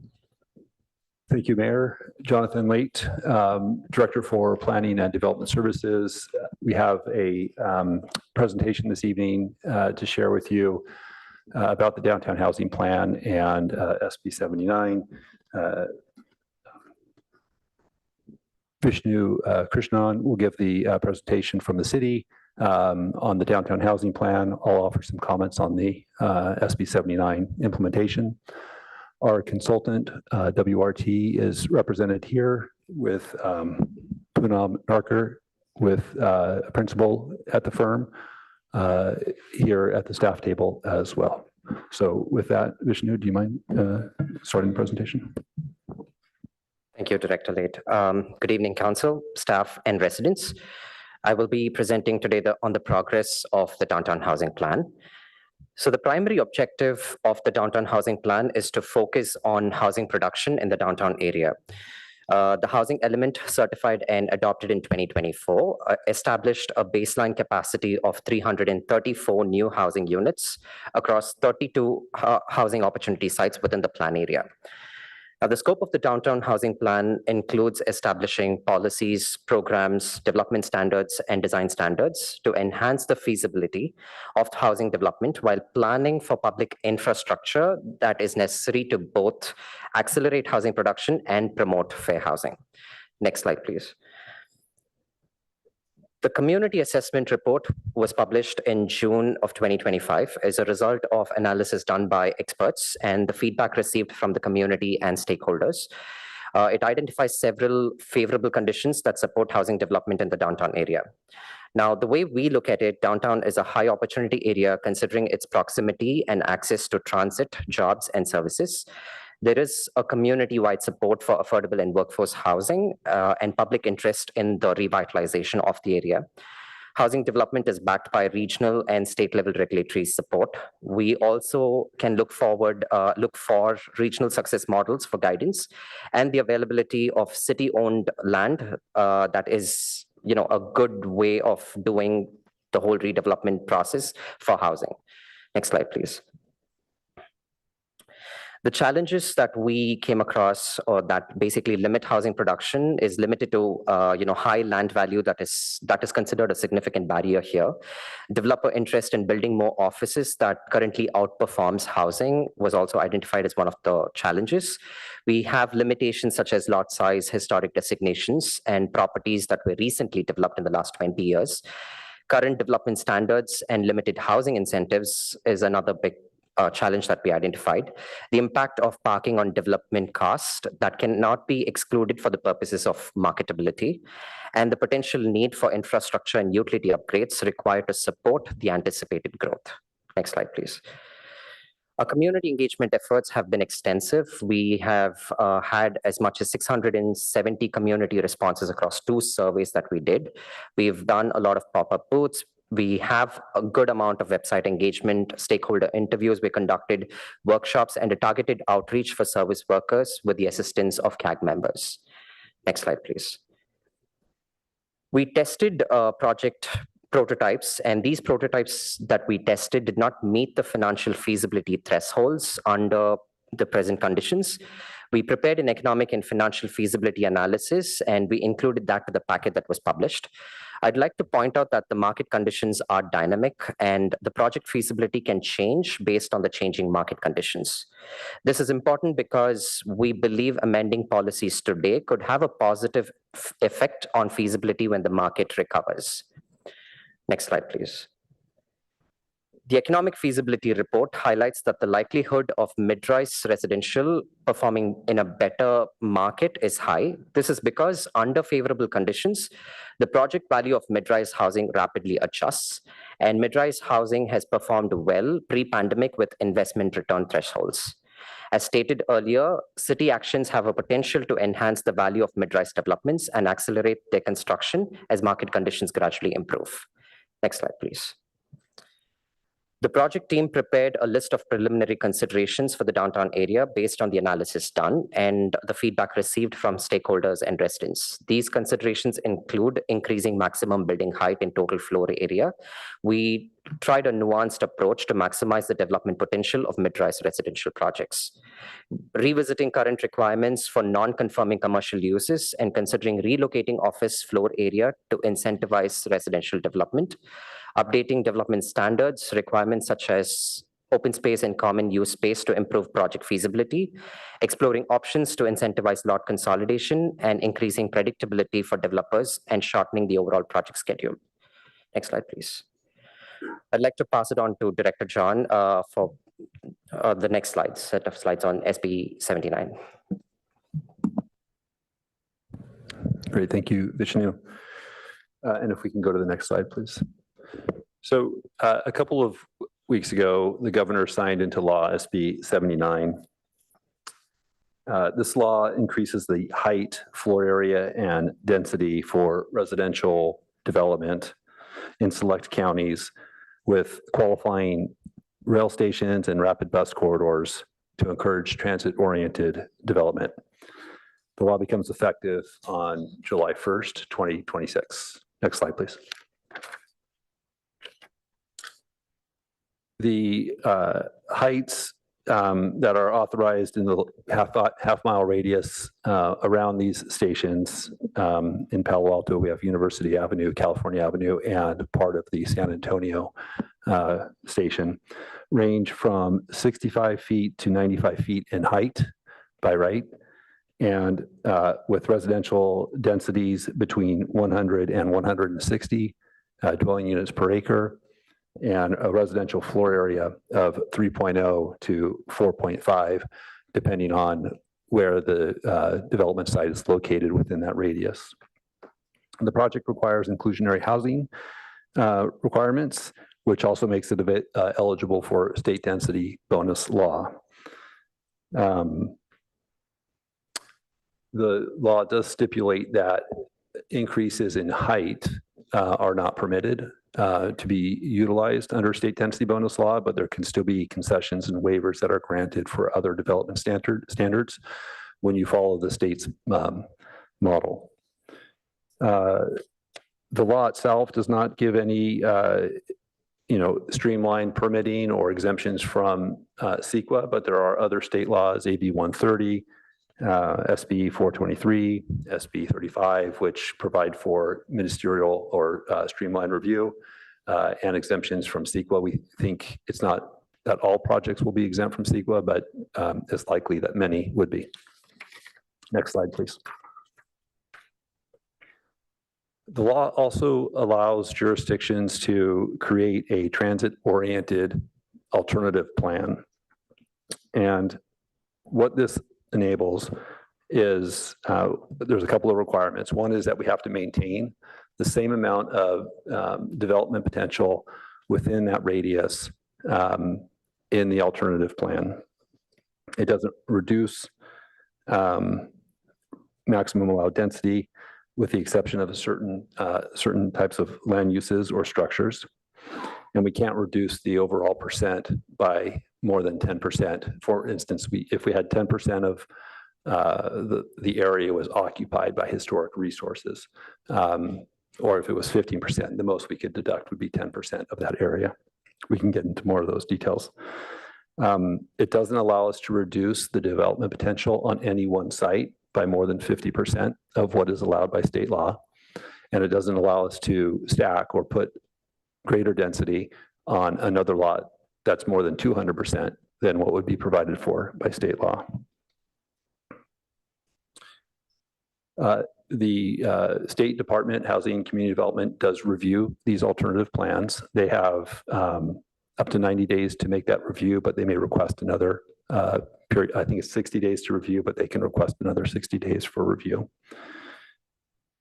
The impacts of SB 79 are unknown. There's a lot of uncertainty as to how much of the area would likely turn over, and I think it's different for the different parts of the city that are impacted by the law. Downtown has a lot of taller buildings. Some of those are office buildings. Office is still a more financially attractive option than housing, and may not lend itself to as much redevelopment as other parts of the city, such as California Avenue, for instance, on the north side or east side of the train tracks. Next slide, please. So when we were preparing, when Vishnu was working on his report, and we were getting ready to give you an update and try to get some feedback on the downtown housing plan, and the law passed, we realized that we needed to pivot. So I apologize for the late council report that you received last week on this item. But it allowed us to take into consideration some of the changes with state law. And as the council is contemplating our next steps, we wanted to get your read on how the state law influences current planning initiatives that are underway, notably the downtown housing plan. And so we wanted to present a couple of options for your consideration to give you something to respond to. There may be other options that we can talk about as well. The first option is to continue with the downtown housing plan, and you've received some background information, and we can talk about the direction of that this evening. And we would incorporate SB 79 into that downtown housing plan as it's drafted by the state legislature. This doesn't require review by HCD, and there's no change to our project schedule or costs. Option 2 would have us take a pause for a little bit on the downtown housing plan and focus more on developing this SB 79 alternative plan.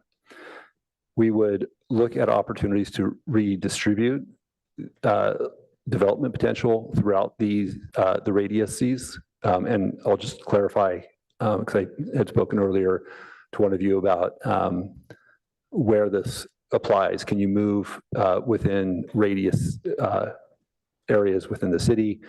We believe yes is the answer to that. It's not just limited to the one radius and moving those areas around. So for instance, over at San Antonio, most of this radius includes mostly residential properties, low density residential properties. The most we could reduce that would be by 50%. But we could take that balance and shift it to another area, either Cal Ave or downtown, if that was something that we wanted to do.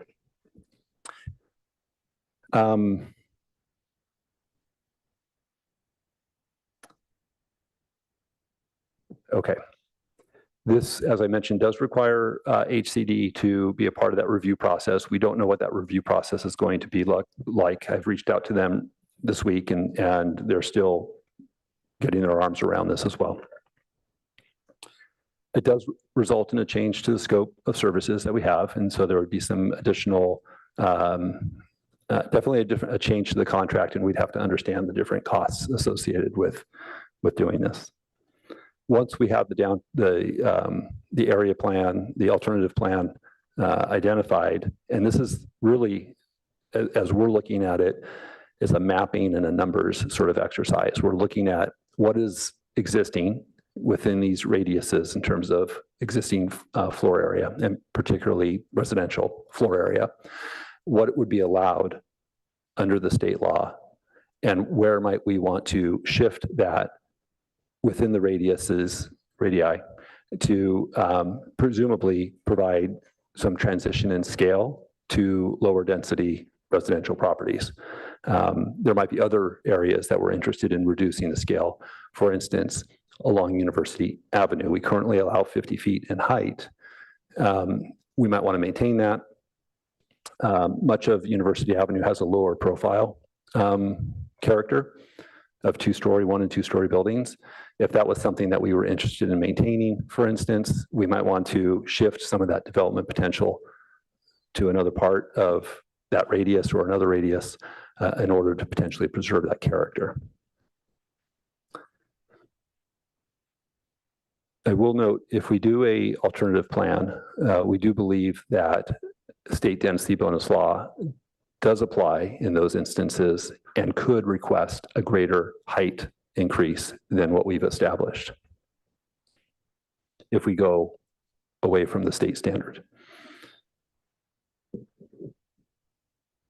The other consideration that we raised in the staff report is, because we're talking about the downtown housing plan right now, but SB 79, of course, extends across, the city.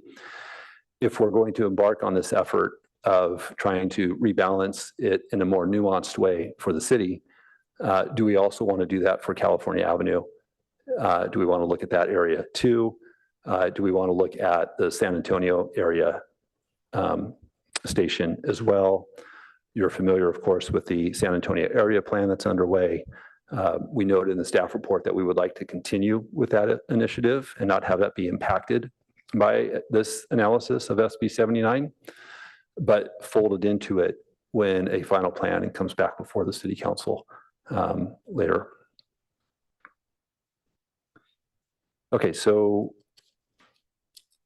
we do think that this there's value in when you're adding so much height and density to a specific geographic areas in ways that we have not previously anticipated, that there could be value to want to come back and look at these Caltrain stations to explore from a visioning or placemaking perspective, the amenities, the connections, mobility of how this area develops over time, or how we might want it to develop over time. And that has value for developers. It has value for the city, so that we can set that image. I mentioned, or it's mentioned in the staff report, about the ULI analysis or study that's going on this week. On Friday, we hope to hear the results of that. That too could inform at least some information related to the downtown station. Okay, next slide, please. So we've talked about three options. One is stay the course, and option one, which is we just continue with the downtown housing plan and implement 79 as it's existing and drafted. The other is we do a transit-oriented alternative plan, and then we feed that into the downtown housing plan. And the third option is we're done. SB 79 already has told us where and how development ought to be placed in these different areas. And we're not obligated to complete the downtown housing plan. It's not a requirement of the housing element. It's something that we were doing to further housing, but again, with this state law, that initiative is largely advanced. So a question for the council is, do we shift our focus from this and then have the opportunity to focus on other city council priorities? Next slide, please. This slide just reflects how the staff report was teed up, and just want to note this is very dynamic. We're every day learning more about it as we think through it, and appreciate a little bit of grace if we alter some of our responses going forward as we begin to become more familiar with how to implement SB 79. With that, I'm happy to answer questions that the council may have.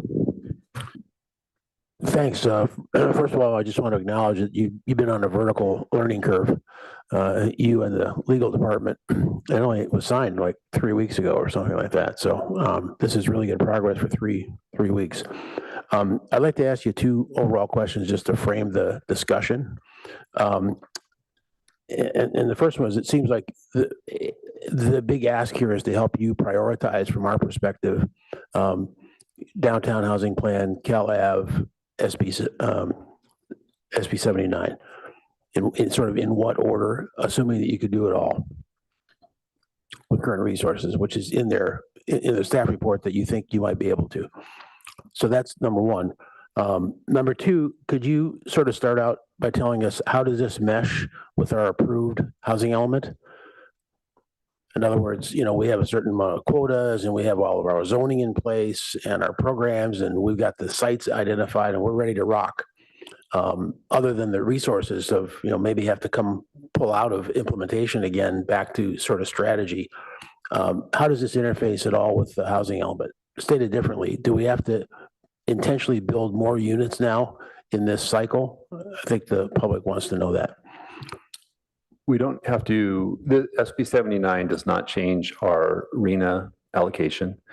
It doesn't require us to make any changes to the housing element.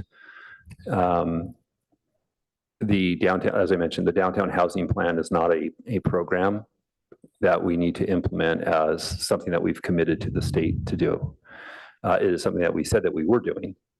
And the one area, and we flagged this in the staff report, that's worth noting is it tracks to, and I forget the program number, but it has to do with the one that we just talked about earlier this morning or this evening about surface parking lots downtown. And what we had committed in the housing element to do is if we're not on pace to meet the numbers that we had planned to build by the time we were completing the downtown housing plan, that we would look to find where that lower income affordable housing would be placed if we're not on pace. And so that is something that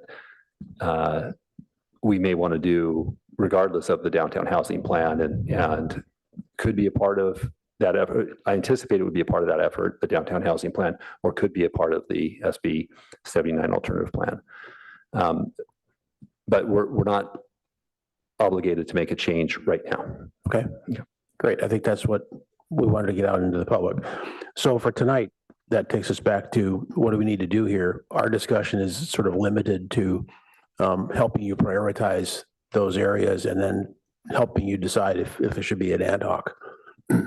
We're not down into where would we put the density and what are the rules and regulations and stuff, right? Yeah, I correct. Fundamentally, we're asking the council, this is a good point to check in. I mean, one, it's checking in about the project. So if there's interest in continuing the downtown housing plan, we've got staff here, consultants here, economic consultants, our design, project leads on this. Happy to share with you where we're heading if you want to know about that. SB 79 does force the issue about, how do we want to proceed? Do we want to proceed? What would we do if we wanted to pivot and think about SB 79 in a different way? Yeah, it's a grenade that just landed in the foxhole here for us to deal with. So, okay, let's bring it up to council. Councilman Rectal, is your light? Yeah.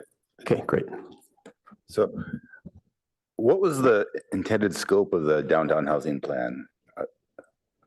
In particular, because now SB 79 has said you can build high and you can build certainly FAR, but apart from modifying those constraints, what other things were we looking at the housing plan? We were also looking at the design standards. That was also going to be a part of the scope. We were looking at infrastructure that might be upgraded to accommodate the increased growth. In addition to that, we were also looking at transportation as one of the components. Project feasibility is another. When the market conditions get better, how is it going to be built? What is going to be built is another thing that we were looking at. Okay. And environmental review is also a part of the scope. Okay, so I don't see any of those being must-haves. Those are kind of nice-to-haves outside of the density and the FAR. Yeah, I'll note, those are all good things to have in an area plan, and I think they were part of the MTC grant requirements that we do those and some other things about affirmatively furthering fair housing and other obligations as well. And so what's your opinion? You talked about Calab and San Antonio. Is there some there? Was there some benefit for us doing that, or would it just be a minimal effect? Because when I look at that slide that you looked at, slide 12, this TOD alternate plan really doesn't seem to change things very much. You're very limited. You can move things a little bit, but you can't make major changes.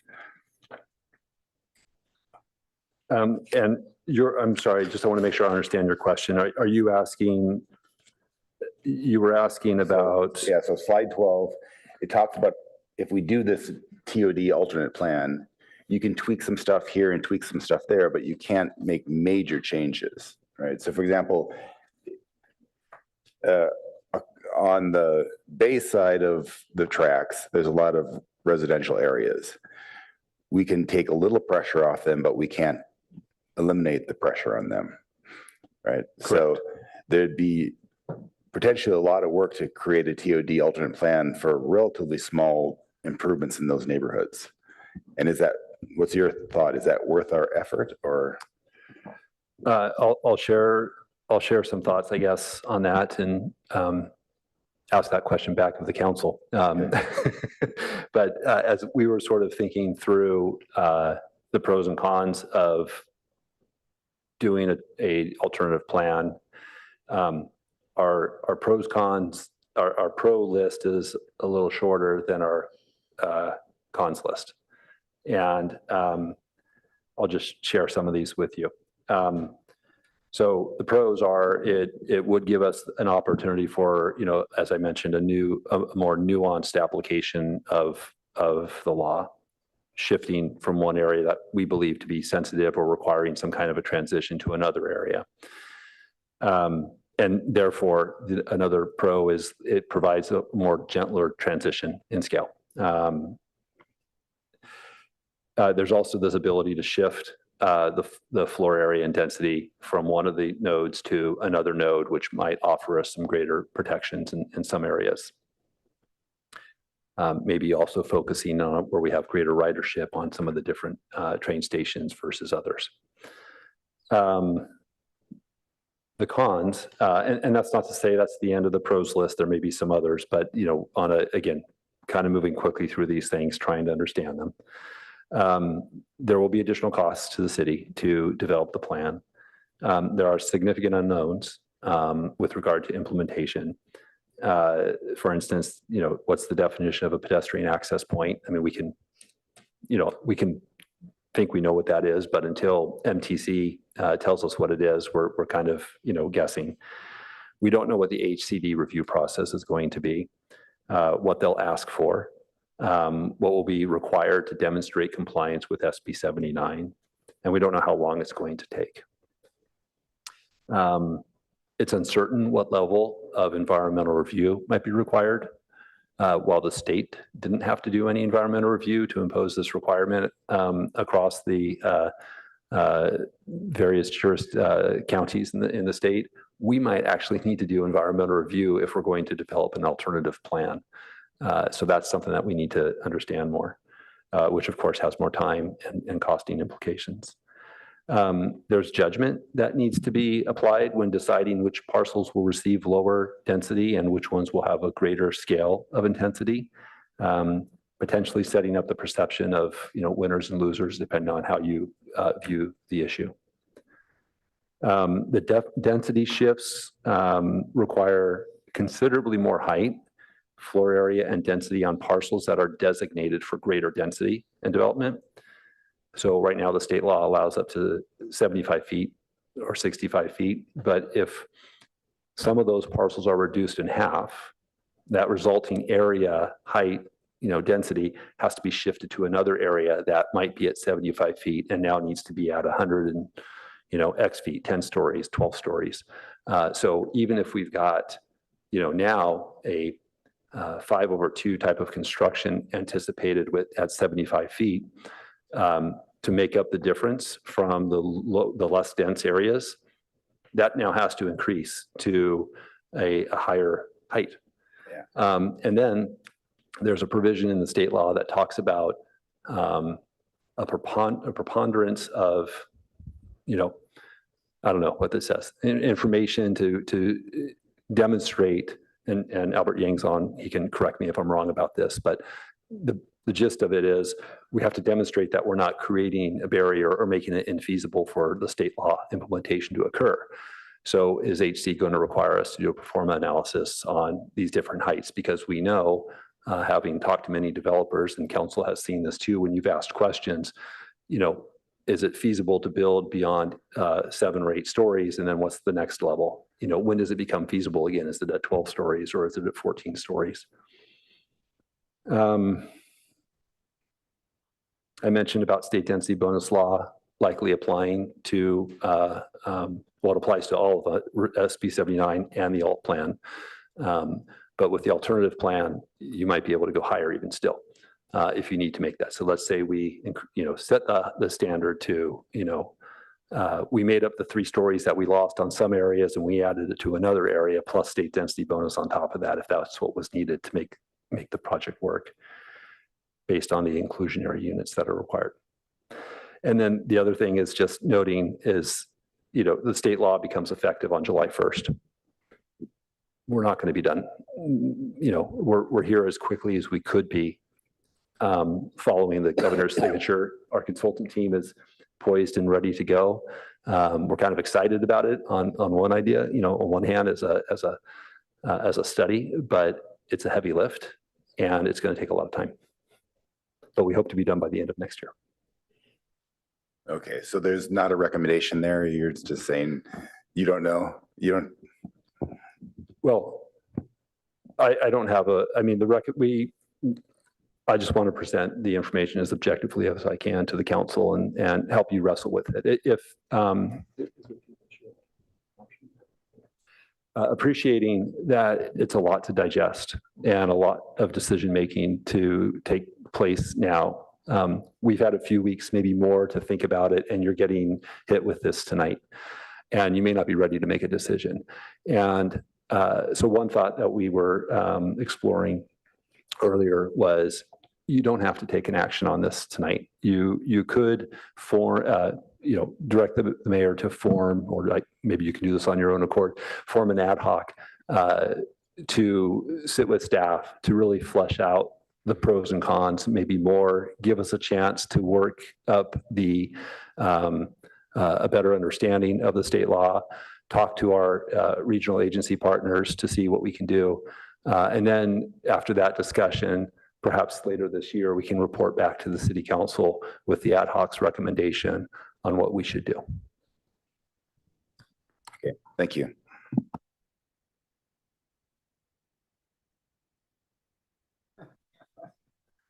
Yeah, in all this discussion, there's no question you have to spend time on SB 79. So we don't have to make that decision. By definition, you have to dig into that. That's just a given. So that doesn't really need any action. So given that and given what you suggested, that could be a very good direction. Well, let's proceed. Councilmember Burt. Yeah. Thanks, John, for putting this much together this quickly. First, the deadline for the alternative plan, is that July 1st for approval? We don't believe that is a deadline for the alternative plan approval. If it were in effect before then the alternative plan would take precedence and apply, I believe. But our understanding is that it doesn't need to be approved before then. And quite frankly, I don't know that any jurisdiction really would be able to develop an alternative plan unless they were already working on it. Yeah, well, I certainly saw it as next to impossible, but I thought that was what the legislation required. So I'll be looking forward to clarification on that. Have you done a rough estimate of how many additional units above the 6,000 that we've already carefully designed locations for throughout the city? How many additional units approximately would result from SB 79 if it was fully built out according to what law would allow by right? Sorry, Councilmember, we have not done that analysis yet. Okay, well, I did a very back of the napkin, and it seems like it's probably in the neighborhood of 10,000. But I'll look forward to getting a more refined estimate there. We, in our low density residential neighborhoods, we don't allow lot combining. Would SB 79 still allow us to retain that restriction? Yeah, I welcome Mr. Yang to weigh in if I'm wrong about this, but I don't believe SB 79 changes that local requirement. I agree with Director Late. I don't believe if we have a maximum lot size, for example, that SB9 would provide that.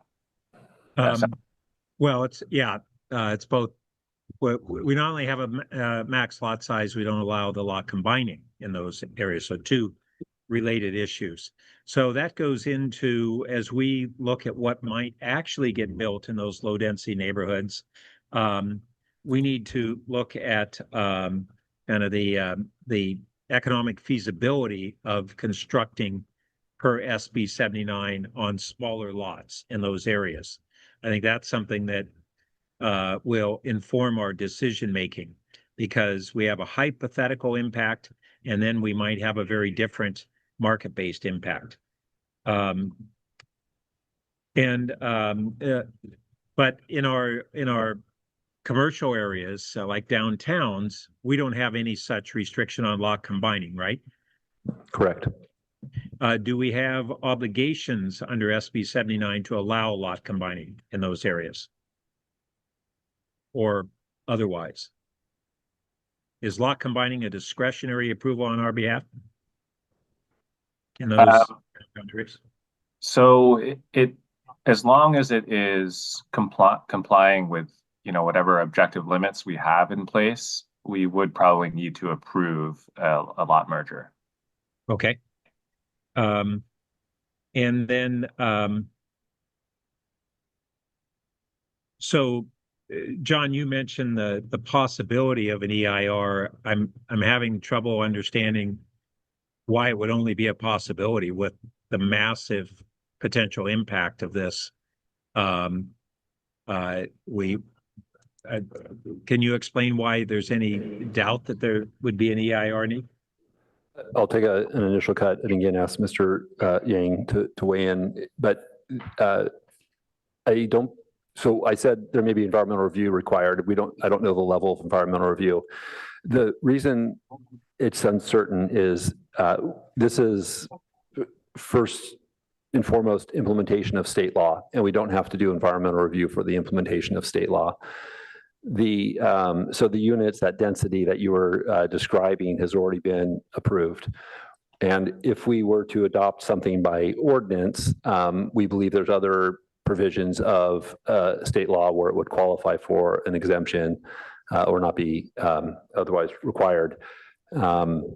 But if we're amending there may be other areas where if we have to amend our comprehensive plan to align with the zoning code changes that we were anticipating under the alternative plan, that's the point where we think it triggers environmental review. And I don't know, it may be there's different levels of environmental review. It could just be an addendum to some initial work that we've done. We may need to do a negative declaration or possibly an EIR, depending on where that was heading. I'll just say that we have the prospect of thousands of new units in a concentrated area at heights and FAR and unit densities that we've never envisioned, with potentially tremendous impacts on traffic and our infrastructure needs. I'm still struggling with how that would be exempt from EIR, but we'll have to follow up on that. I do think that the council and the community would really benefit from some very rough renderings of what our downtown and these areas would look like if we had 25 or 50% of the parcels built out according to SB 79, and what it would look like if we did the alternative plan, and instead of 7 stories down to 4 stories, it's 14 stories down to 8 stories or whatever might constitute that. And I think that I just want to also emphasize what you noted, that also the density bonus law appears that it would apply. So above SB 79, if they increase the inclusionary housing from the lower levels in SB 79 to those required in a density bonus law, then they go significantly higher and even more dense than SB 79. Is that correct? So SB 79 allows developers to take advantage of state density bonus law at whatever, it establishes a minimum level. And if you provide more, there's more waivers that can be requested. But if you're utilizing the state law, it specifically says that you cannot increase the height of the building beyond the SB 79 standard if the local jurisdiction has a lower height limit. Okay. So from a height standpoint, it wouldn't allow more, but it would potentially allow other things. Yes, and just to clarify though, but if we did the alternative plan, we believe that then a developer would be able to take advantage of state density bonus law and increase the height. Because of the way that the text is written in the law. All right, that's an important consideration. Thank you. Councilmember Liu. Thank you. And I agree to that point about the local TOD and applicability of density bonuses, a really important point here. You offered, and I'll take you up on it, to expand on what's left for the downtown plan and what we would lose if we deprioritize that. I'll start and ask Vishnu to supplement. So again, we, maybe for context, we embarked on this effort because we maybe I'll take it even a step further back than I was going to.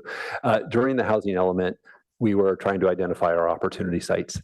And we knew that the transit center was a great area to locate greater density. And we also knew that that would include conversations that incidentally are taking place right now with the ULI study with the Stanford-owned lands at the transit center.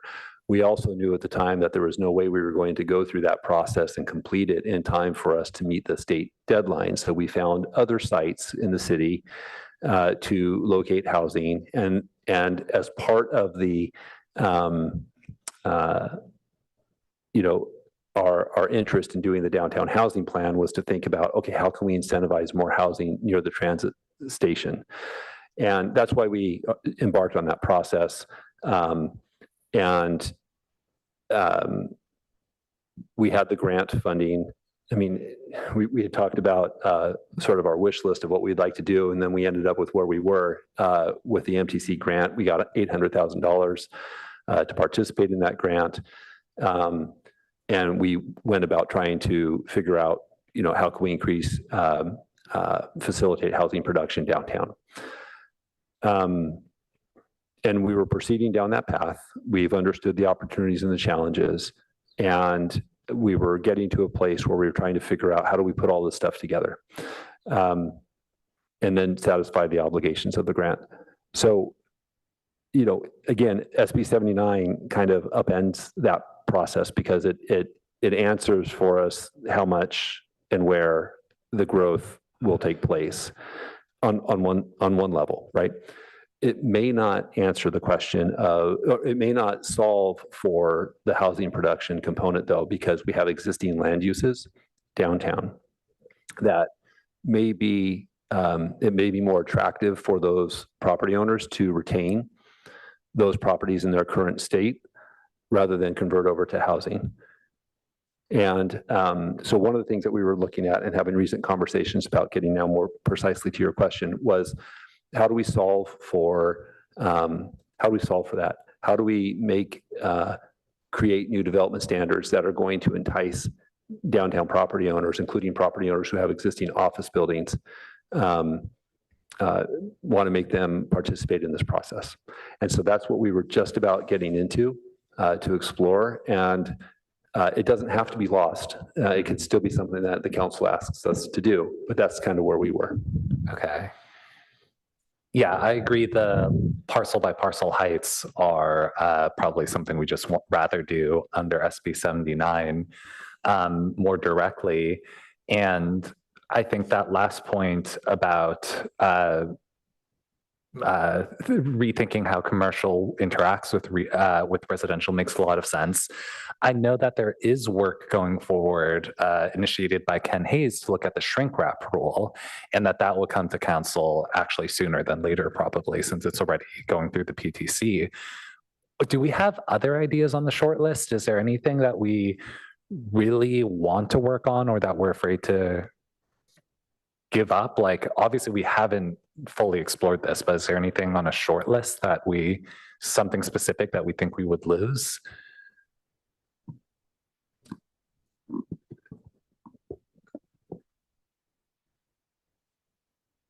I think I'm pausing because I'm trying to understand how to interpret lose. There are things that I think that are valuable for us to consider and explore. The shrink wrap rule, we agree, is a frustration for downtown property owners who want to redevelop their buildings that are already exceeding the gross floor area that's allowed by code. And there's no incentive in our code. We allow them to rebuild it in exactly the same form envelope that exists today, but that doesn't create an incentive to actually redevelop the property.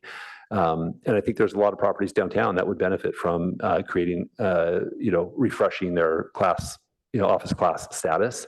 And while doing that, potentially include some units. So one of the things so when you talk about losing, I mean, that's one area that I think we should explore.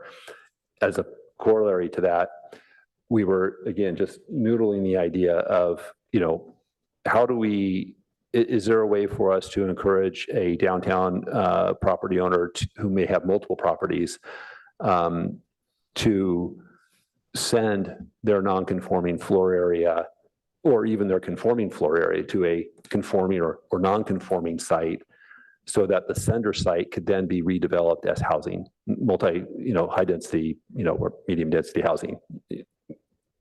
I'm not talking like 2 or 3, 3 or 4 units. I'm talking about a housing project.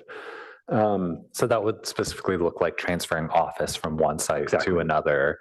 In practice, that's what that would look like. Okay. That's the kind of thing I think you would like to discuss at the ad hoc, right? Those kinds of things you would kick around. Well, so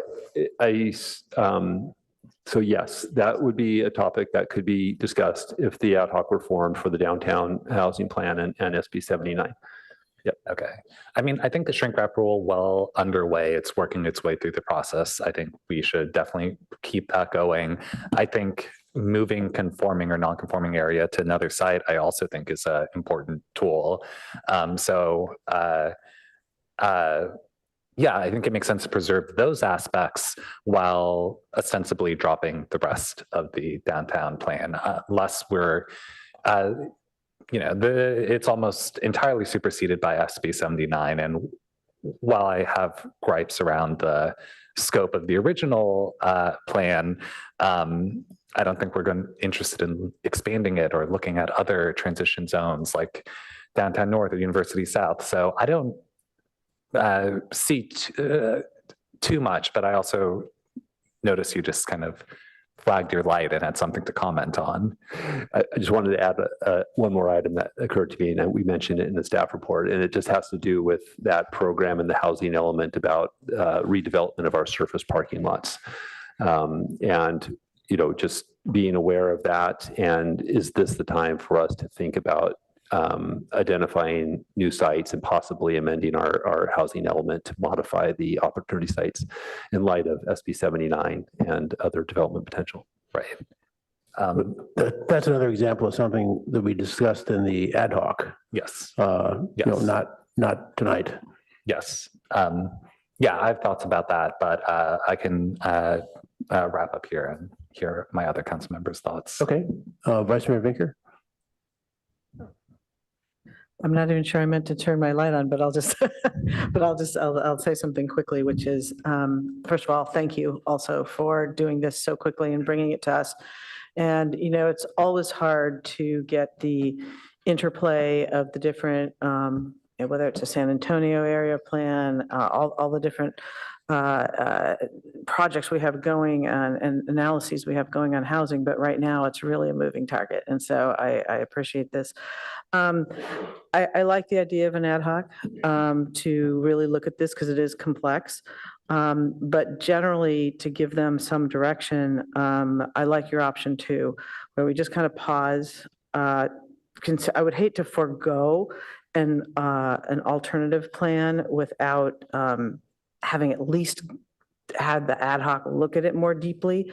As I mean, Councilmember Rectal pointed out that perhaps there's not a lot we can do with it, but when we can reduce density by up to 50% in certain areas by moving it around to others. I appreciate what you said about the height. We'd have to perhaps go quite high to get to another affordable level in other areas, but there may be ways if we're essentially putting everything back in play.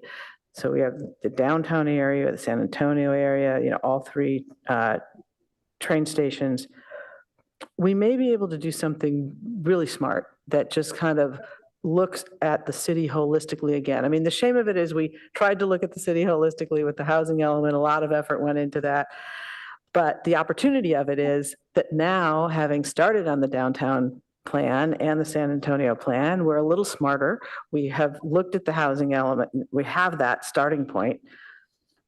Hopefully we could put it all together and see what we could do that perhaps enhances our options. But I think that's a lot for the council to grapple with as a 7-member body in meetings like this, at least at the get-go.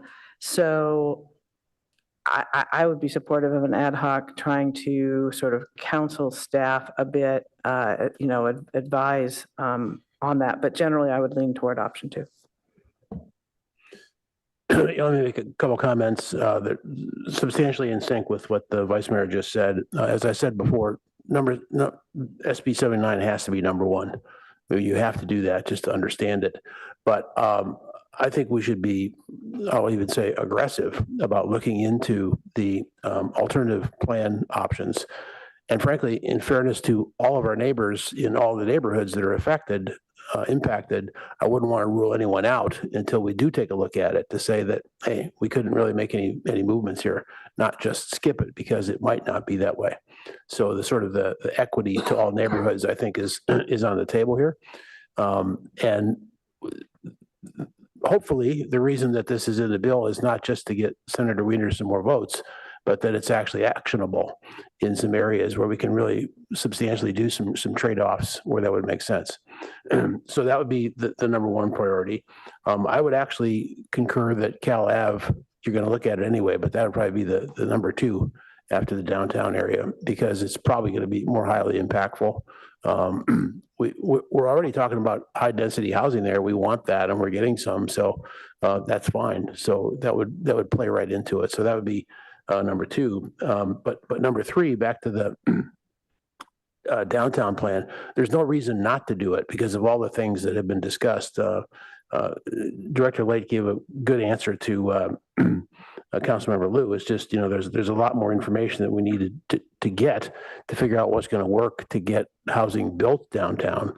And also he noted that we intentionally skipped, which was kind of painful to me, and I'd probably to Councilor Rectal, we skipped including downtown in this past housing cycle, which sort of ruled out a big area, but we did it for sensible reason of let's do a plan there and see what's going to really work and take a longer term view, assuming we can get the units we need out of other areas of the city, which somewhat miraculously we did.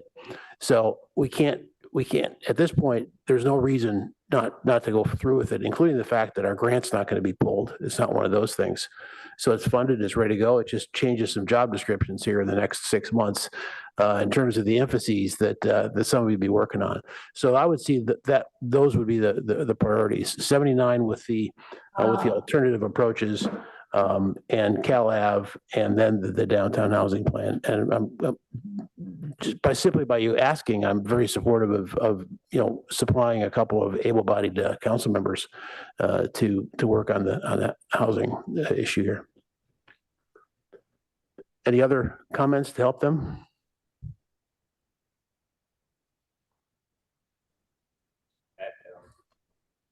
Go ahead. Thank you. I will just second the mayor and the vice mayor. Completely agree with both of your points.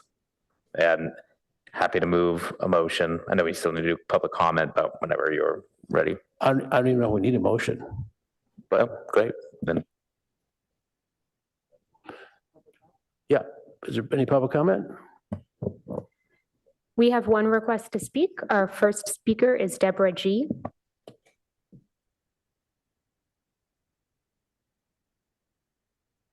And eagerly awaiting the passage of SB 79. I own a house, a property in the radius, and I intend to put my money where my mouth is in terms of developing it into something that will provide housing for just more than just my family. And then I read in the Post the article saying, oh, and there's this provision that's going to allow the cities to negotiate. And I went, oh, no. Because the history of the city of Palo Alto is to use these little loopholes to drag things out and obstruct. My impression from the council is the intent of the council is not to do that. And thank you. But I would say, I know this community well, and I know that there are very strong political forces within it that are going to push for that as hard as they can get.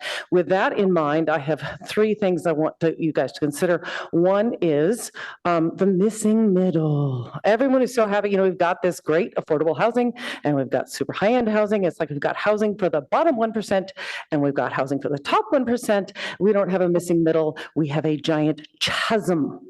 So this is like, in terms of delay, we can't delay. The second thing is, I remember when, I think it was when ADUs were being proposed, we're going to have ADU, and there was this big push in the community, this big outrage, Palo Alto population's going to double. They showed up here in council with big signs, stop the explosion of population, and then like nothing, it's like it didn't happen. So there's this panic about SB 79. I know it because I'm hearing it. And I just, I don't think you're going to get this enormous development out of it. You're going to get some, and this is good. And the third thing I want people to please remember, and as council, as leadership, this is going to have to come from you guys. City of Palo Alto could have taken a different course. 40 years ago, 30 years ago, 20 years ago, they could have developed denser housing, allowed it in residential areas throughout the city. We wouldn't have SB 79. We probably wouldn't have even had SB 9 and 10 if communities had followed this. So we had a choice, and we chose as a community not to take that choice. And this is the consequence. And it's going to require, and it's uncomfortable. No, it's not nearly as amenable as it would have been to have done this gradually over many years. And the impact is going to be concentrated on certain neighborhoods, and it's not fair. But that's what you've got. This is what this community chose. It's the consequences of its decisions. And I hope the council will take leadership presenting that feedback to the people who are going to be pushing back on this. Thank you. That concludes public comment on item 4. Okay. Thank you. And thank you to staff for as much as you've already gotten done. Little housekeeping item in connection with this. Based on Monday night and tonight, I now have 2 ad hocs to create. And that's going to take 4 to 6 council members. So I would like you each to send, if you have a preference to work on one of these or both of these, if you could just send that to Christine, and then I'll know who wants to do what, and then try to go from there and do the best I can to give get a good balanced approach there, skill sets and all that stuff. But just like to know in advance what you all would like to work on. Thanks, John. All right, is there anything else that we need to discuss tonight?